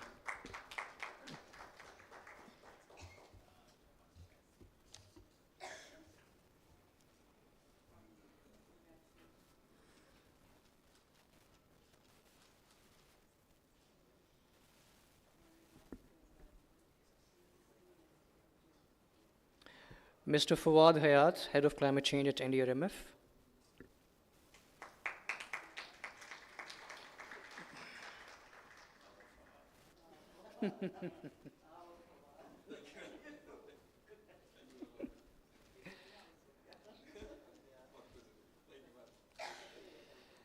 Mr. Nasimur Rahman, Advisor Climate Change and Environment.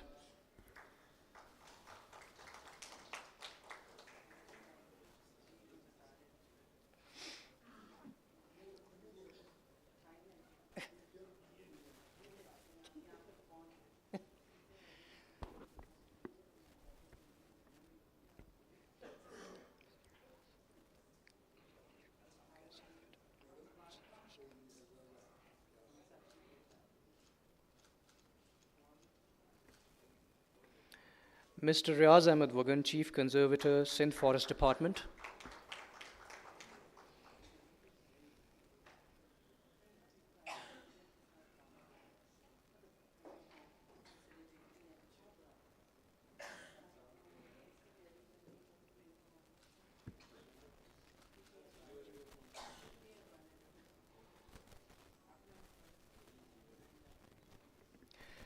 Mr. Nadimur Rahman, the Provincial Secretary, Department of Climate Change and Environment, Balochistan.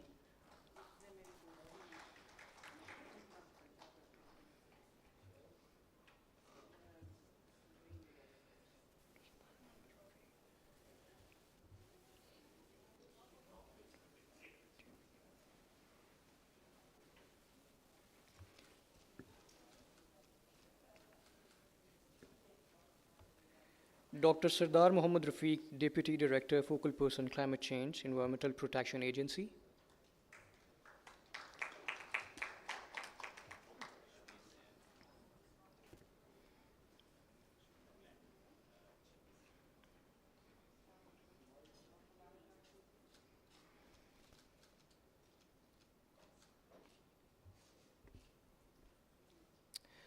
Dr. Umar Khayyam from National University of Science and Technology. NUST, yes.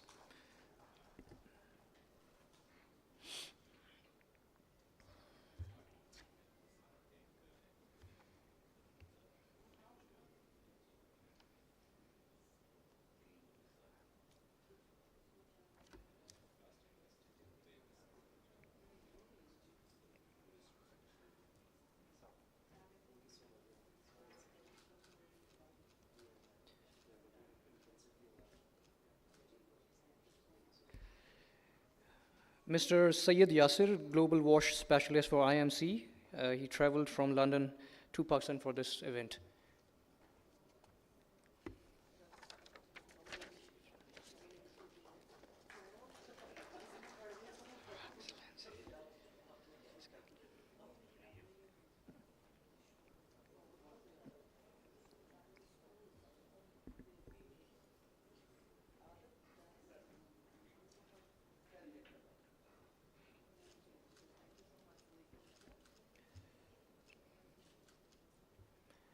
Mr. Yong Ji, the Country Director in Pakistan for the Asian Development Bank.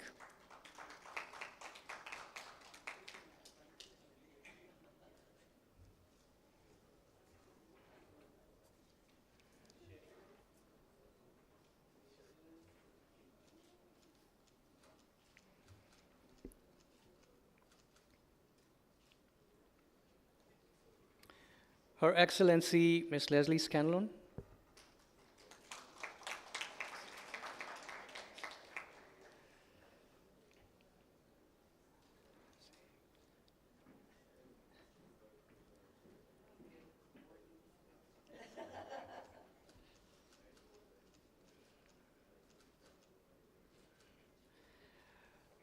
Mr. Imtiaz Hussain Shah, Additional Chief Secretary, Planning and Development Department from Khyber Pakhtunkhwa. If he's not here, then none other than our chief guest, Ms. Sherry Rahman. Yes.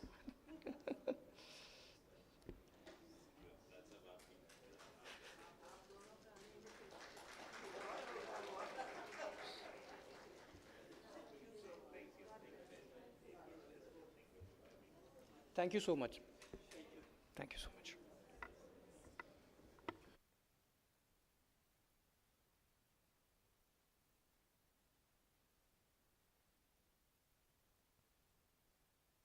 Ladies and gentlemen, we are officially concluding the event. Thank you so much for your presence. The lunch has been served. Thank you so much.